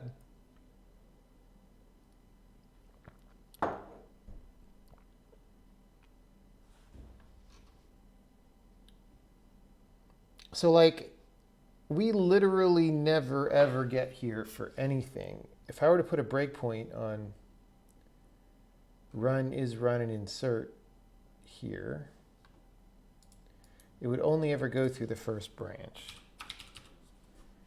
If this will let me type into the field.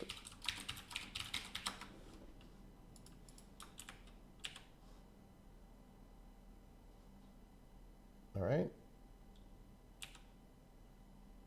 Bam. That is puzzling because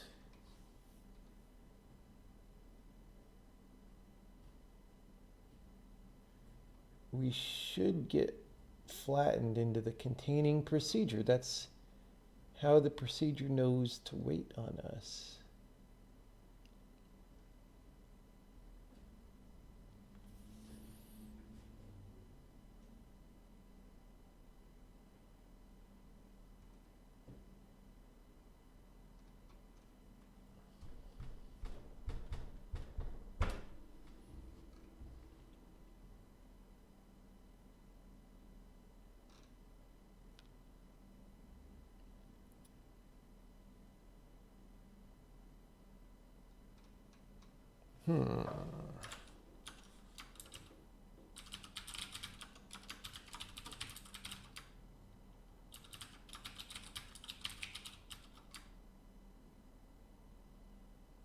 I mean,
This is a little bit hard. I don't know exactly what's happening.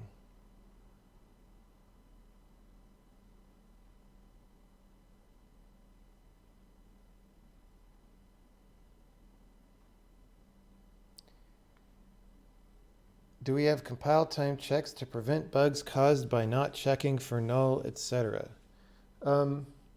We don't have those for null, but we have them for other things such as array bounds, cast overflows, and soon math overflows.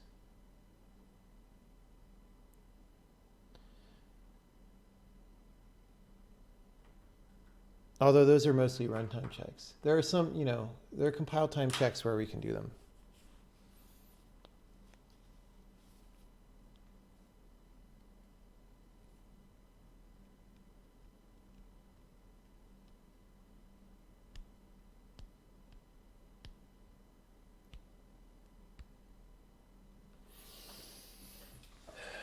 Well, this is a mystery to me.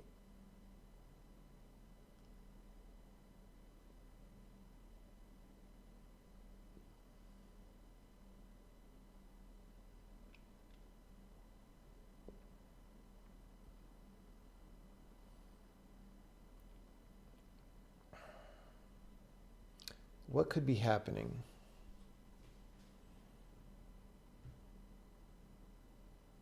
Like we're literally just, like my inclination at this point is to start chasing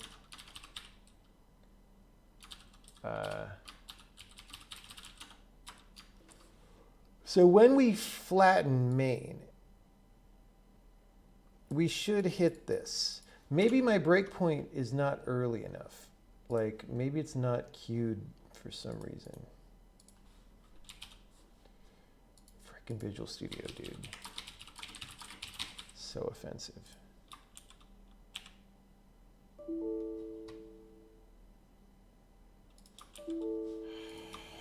Stop! Put me at the place. Oh my God, dude.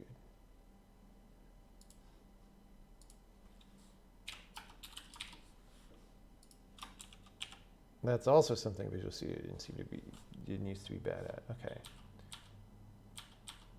Okay, that one. Literally no other time. I do not get it.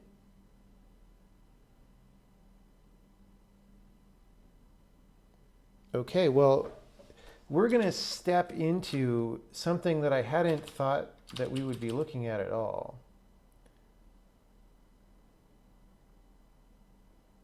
I bet it does get flattened and it gets skipped at inferred time. All right.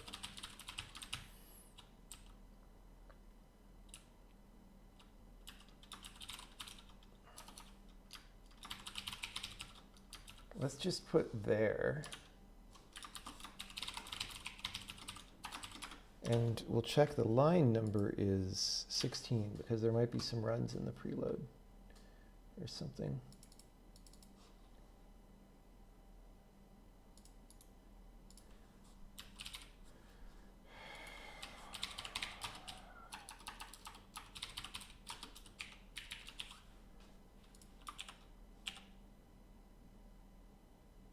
All right.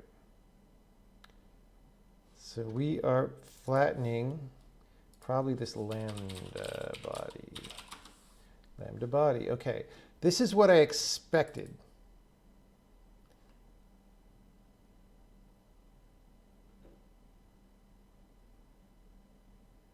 Okay.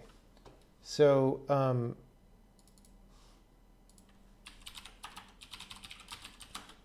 we're going to step through the infer types for this.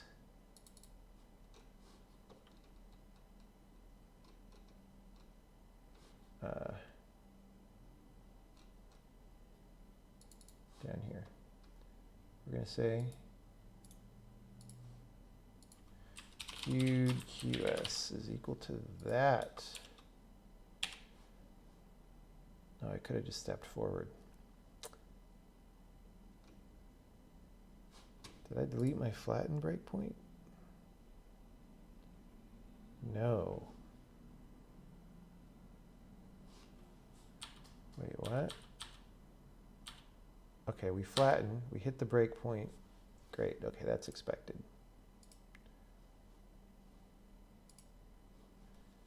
Come on out of there.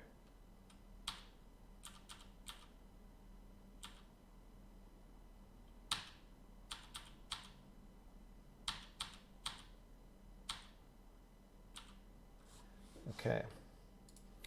Expr arrow type. Ident. Is it completed?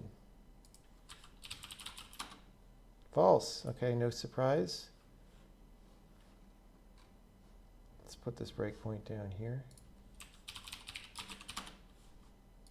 We'll come back later.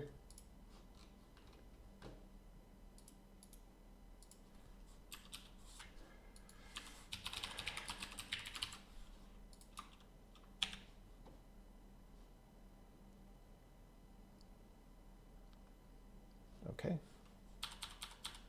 Expr ident completed false. Completed false. This is the annoying part about trying to debug things here. Completed true. Yay.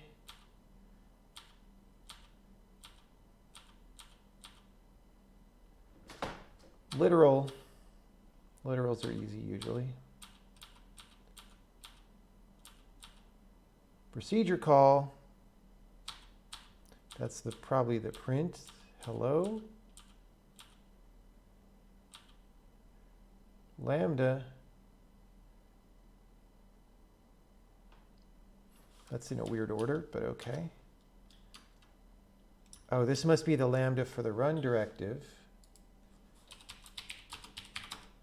Line 16 in decimal. Okay. Okay, that's fine. Directive run.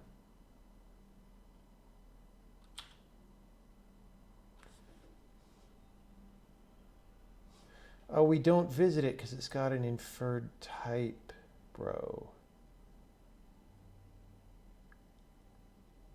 Right?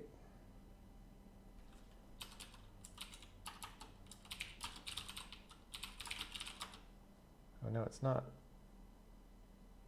Okay.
Just in case I hit this too many times.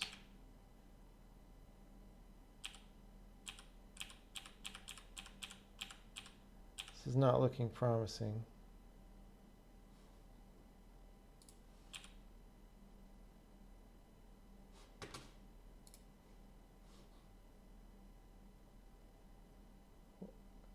Why'd we flatten now? Did we re-flatten? Wait, what?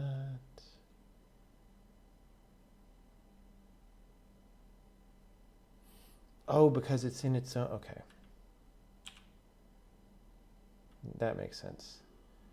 Now, okay, now we are in the right place.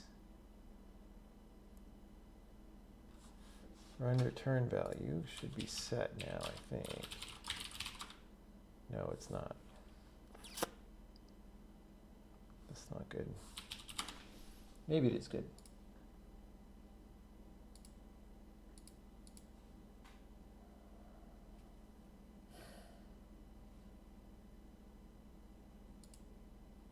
No, it can't be because it's way too early in the pipeline.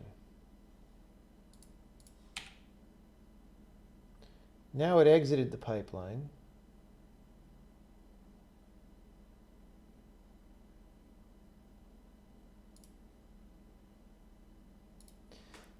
Now return value really should be set. What's the load directive? Load directive is not set.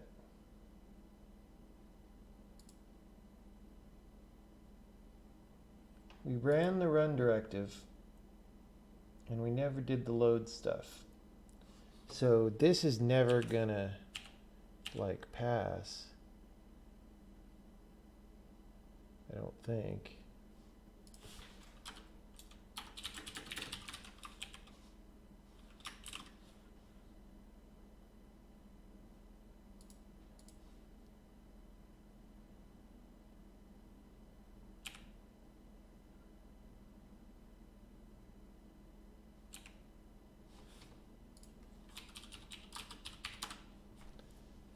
$905, $619, $16.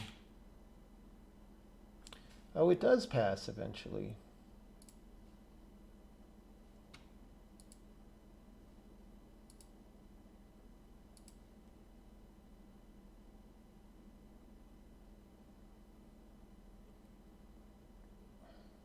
Interesting. My load directive is set. It's got the right stuff in it.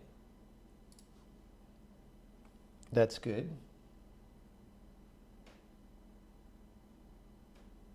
It's got a block to insert. That block to insert has statements in it, bro. That's very good. It has 3 statements, which is the right number. This is all very good. So like what happens then? I guess we just don't.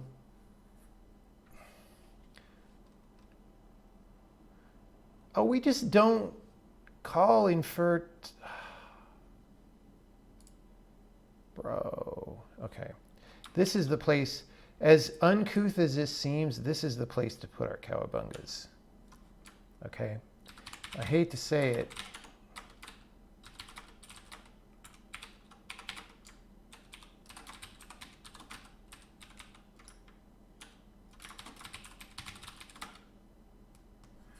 Okay, wait. Yeah. So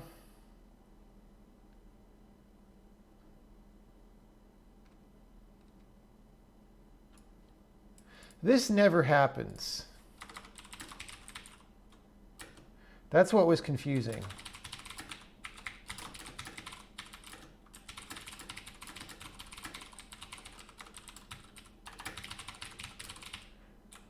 See, if this code weren't here, I wouldn't have been so confused.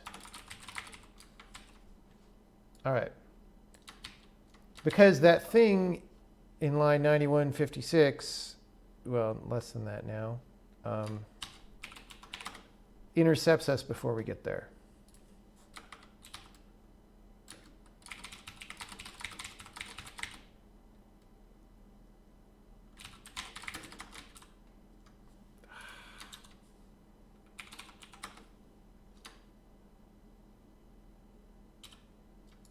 Whoops, I already had the if.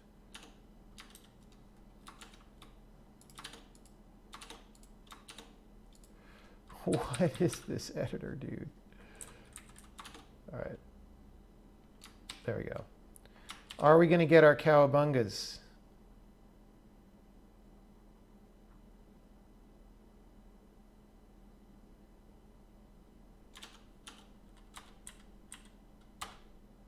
Yes. I finally passed the coding interview, sort of. We're not even done, but we're there. We basically mostly done. Okay, so accept block.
All right, this is all very scary, dude. So this is a thing that I've been wanting to clean up for a while. This is the thing that happens when a static if evaluates.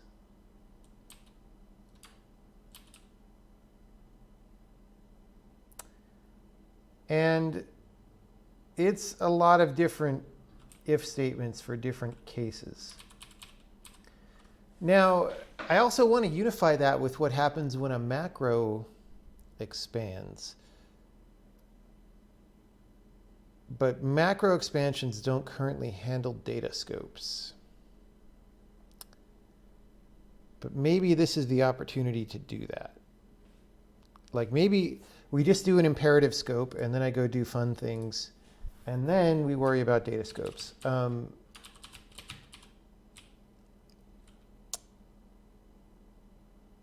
Macro expansion block.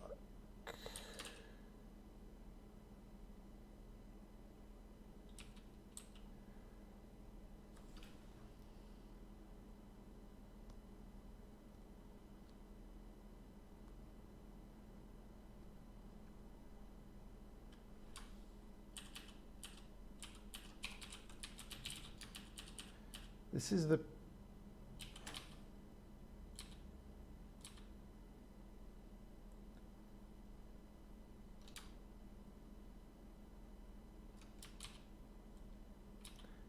there's two places, yeah, okay. So when there's a macro expansion, we have the expansion block, blah, blah, blah, blah. Blah, blah, blah.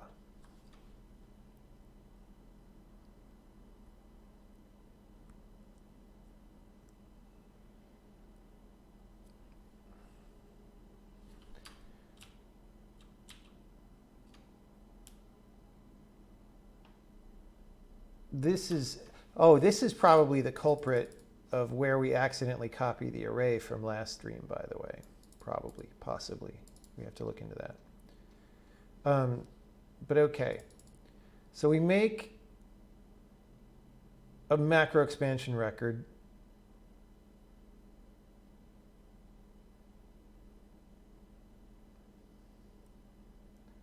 I guess.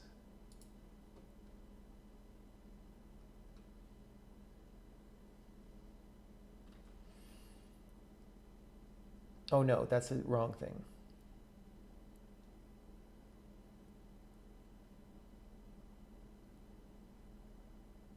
This is just copying the code to make the block.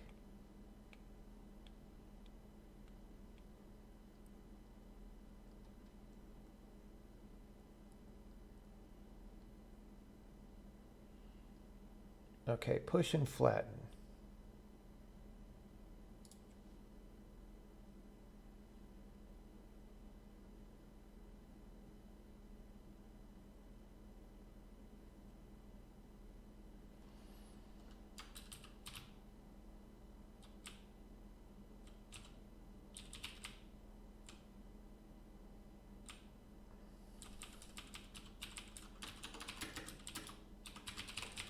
Skip us past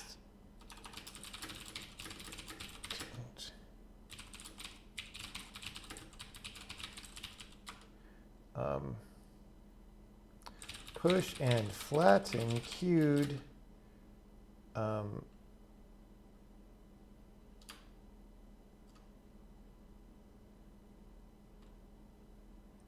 run block to insert, run target scope, I guess, and go to reset flattened. Oh, someone was asking about go-tos. That's definitely a go-to. That is hella go-to. Okay. Directive run.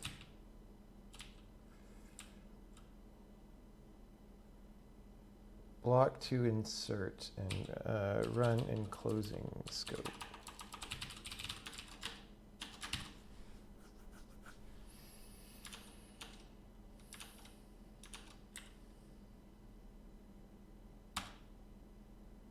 All right. Undeclared identifier print while building a string returned by the body text directive.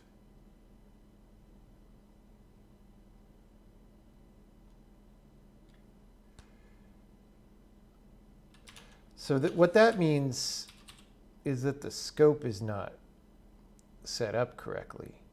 It's good now because now we are trying to compile the code from the string. This is great. For some reason, it doesn't know print. And that's probably just because the parent, all right, when I set block to insert,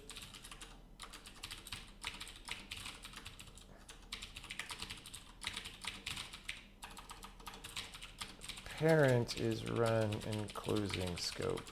This is maybe not exactly, like in the long term, we need to think about what that should be, but all right.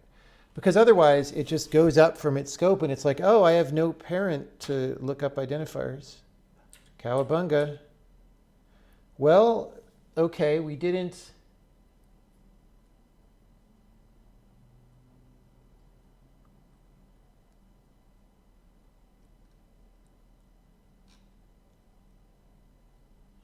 So we're inferring the stuff, but now when we generate code, we're almost there. We are very close. Now when we generate code in the bytecode builder, because we're not, like for macros, we actually copy and insert it. Like, see here, if we have a macro expansion procedure call, for example, you generate it when we emit the code for the each, right? So you emit macro expansion for a procedure call, right? We don't have to do all this because this is about like marshalling the arguments. You can see where that happens. So we just check to see if it has macro expansion block, right? So we just have to say directive run. Instead of -1, we say auto run is static cast as directive run of expression, right? If run is run and insert, generate the code that we compiled. We just need to recurse. So just like an if statement, so like asked if, so emit if, for example, right? You do the expression.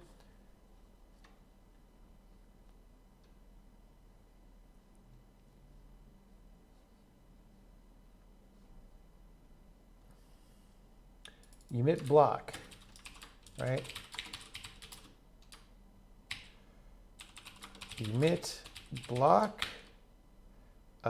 run block to insert, false, should emit debug block. True, maybe, false, I don't know. Okay. Oh yeah, oh yeah. Sometimes you can feel when you're getting close. except then you're not close, and then you're very sad.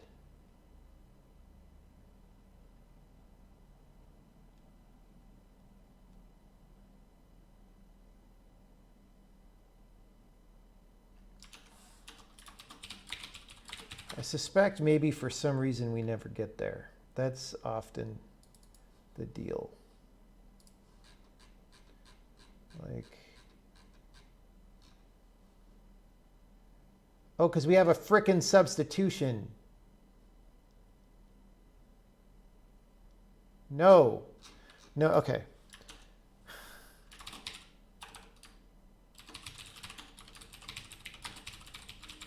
Okay.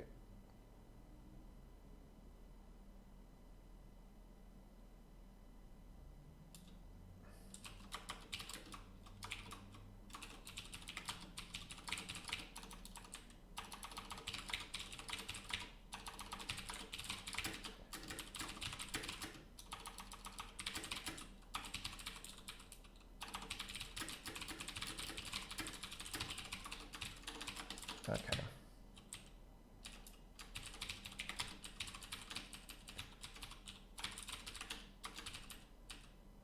We already verified that this doesn't happen, I guess. Or if it did, we would be inserting. All right, let's see if that was the only one. Pays to think a little bit about what's going on. Maybe it doesn't pay enough to fix the problem. Maybe it does.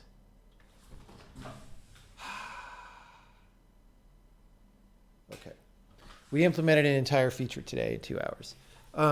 Except this will not work in data scopes yet. So the project for next time is going to be to make this work in data scopes.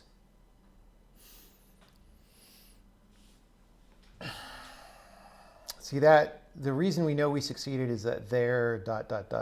is there. And this works so well. What happens if we go 69105?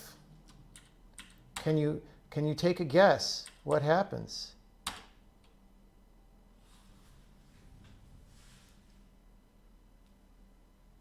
We index a nil value. That's what happens. Okay, so this works in procedural scope, which means I should be able to go to SOA here, right? Or no, big SOA, the library, right? And this thing, let's make sure that SOA still compiles. All right, let's take out the cowabungas. I mean, we don't want to accidentally check those in. Okay. So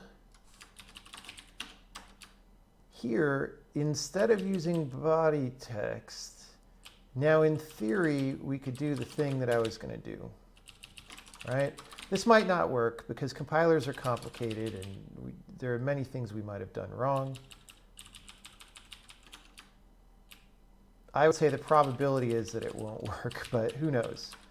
So we're going to go here. We're going to go run and insert block.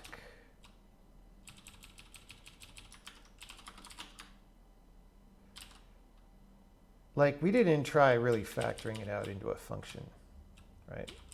But return result. So there's not as much string builder faffery, right? Okay. But this is like more, you know, more reasonable. Hopefully we can see S correctly in all this. Who knows? Semicolon expected. Oh, geez. All right, well, there's that. Return S. Wanted 0, got 1. Oh.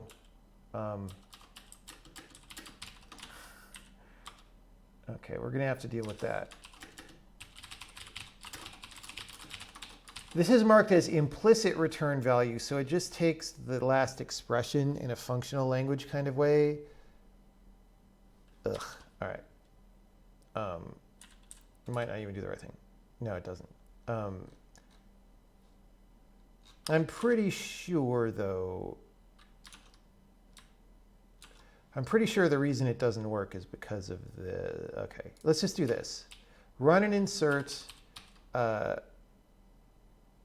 generate. I think that'll work better.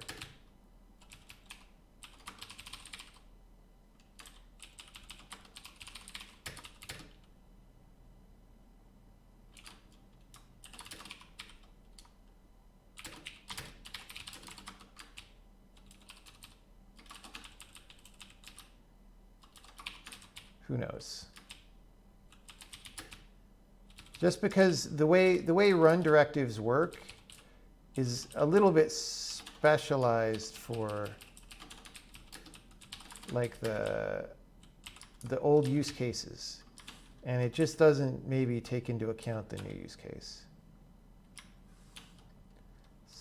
Oh.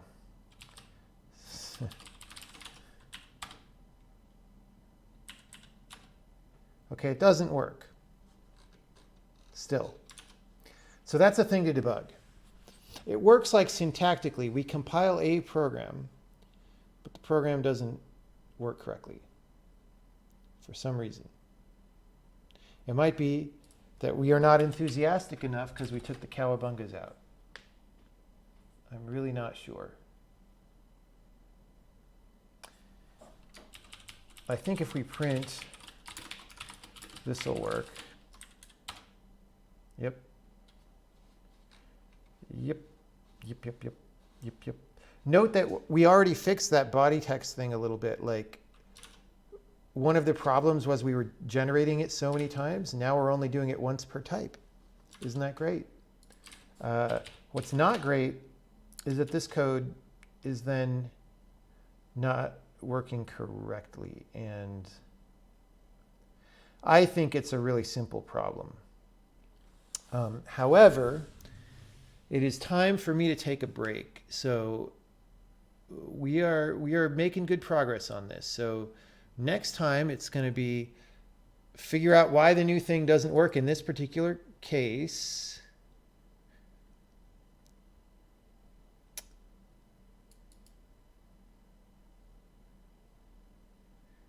I think it's just that I'm not actually sure, honestly. We're going to have to look. So we figure out why this doesn't work in this particular case. And then once it works, we can convert this here to the same thing, right? Although this one wouldn't be that different because there's no real pre or post amble.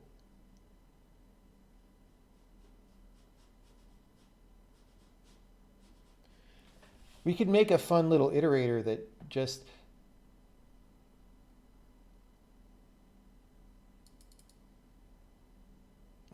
it's tempting to just make a function that takes a format string and does all this. Because we could. These are all the same form now. They all insert the name twice, you know? So you could just say, this could just be one line. Return name map of blah, blah, blah.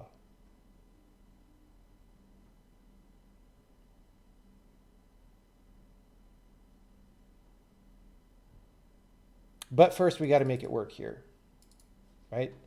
But yeah, then we could keep this in a separate function. We can just call it name map or something. And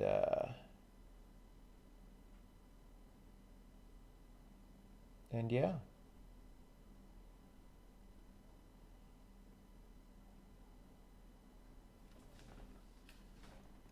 End of stream voice.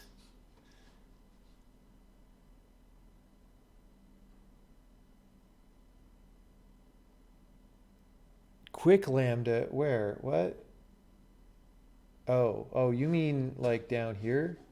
You don't even need a quick lambda for that. You just pass the string, dude. You just put the function, the type, and then quote this, unquote.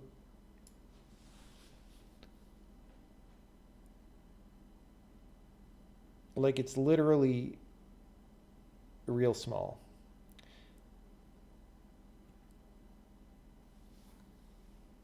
I should use them. Yeah. No, it's not necessary in this case.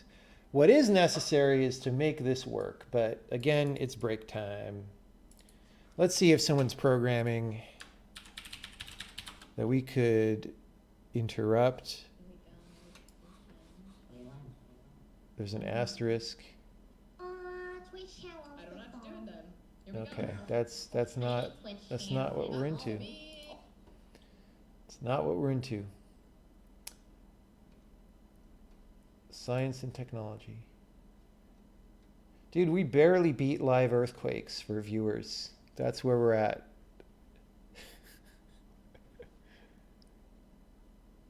NES emulator challenge.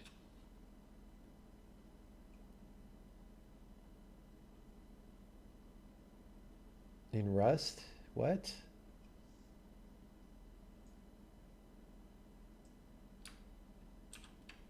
We could do that.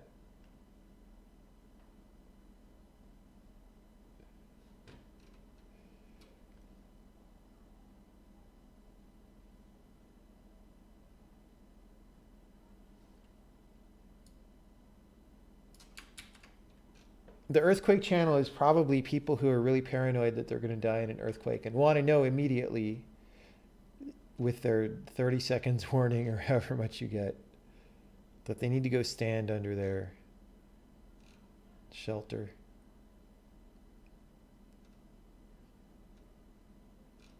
Food tastes good. All right. Thanks, everybody, and we'll pick this up maybe tomorrow.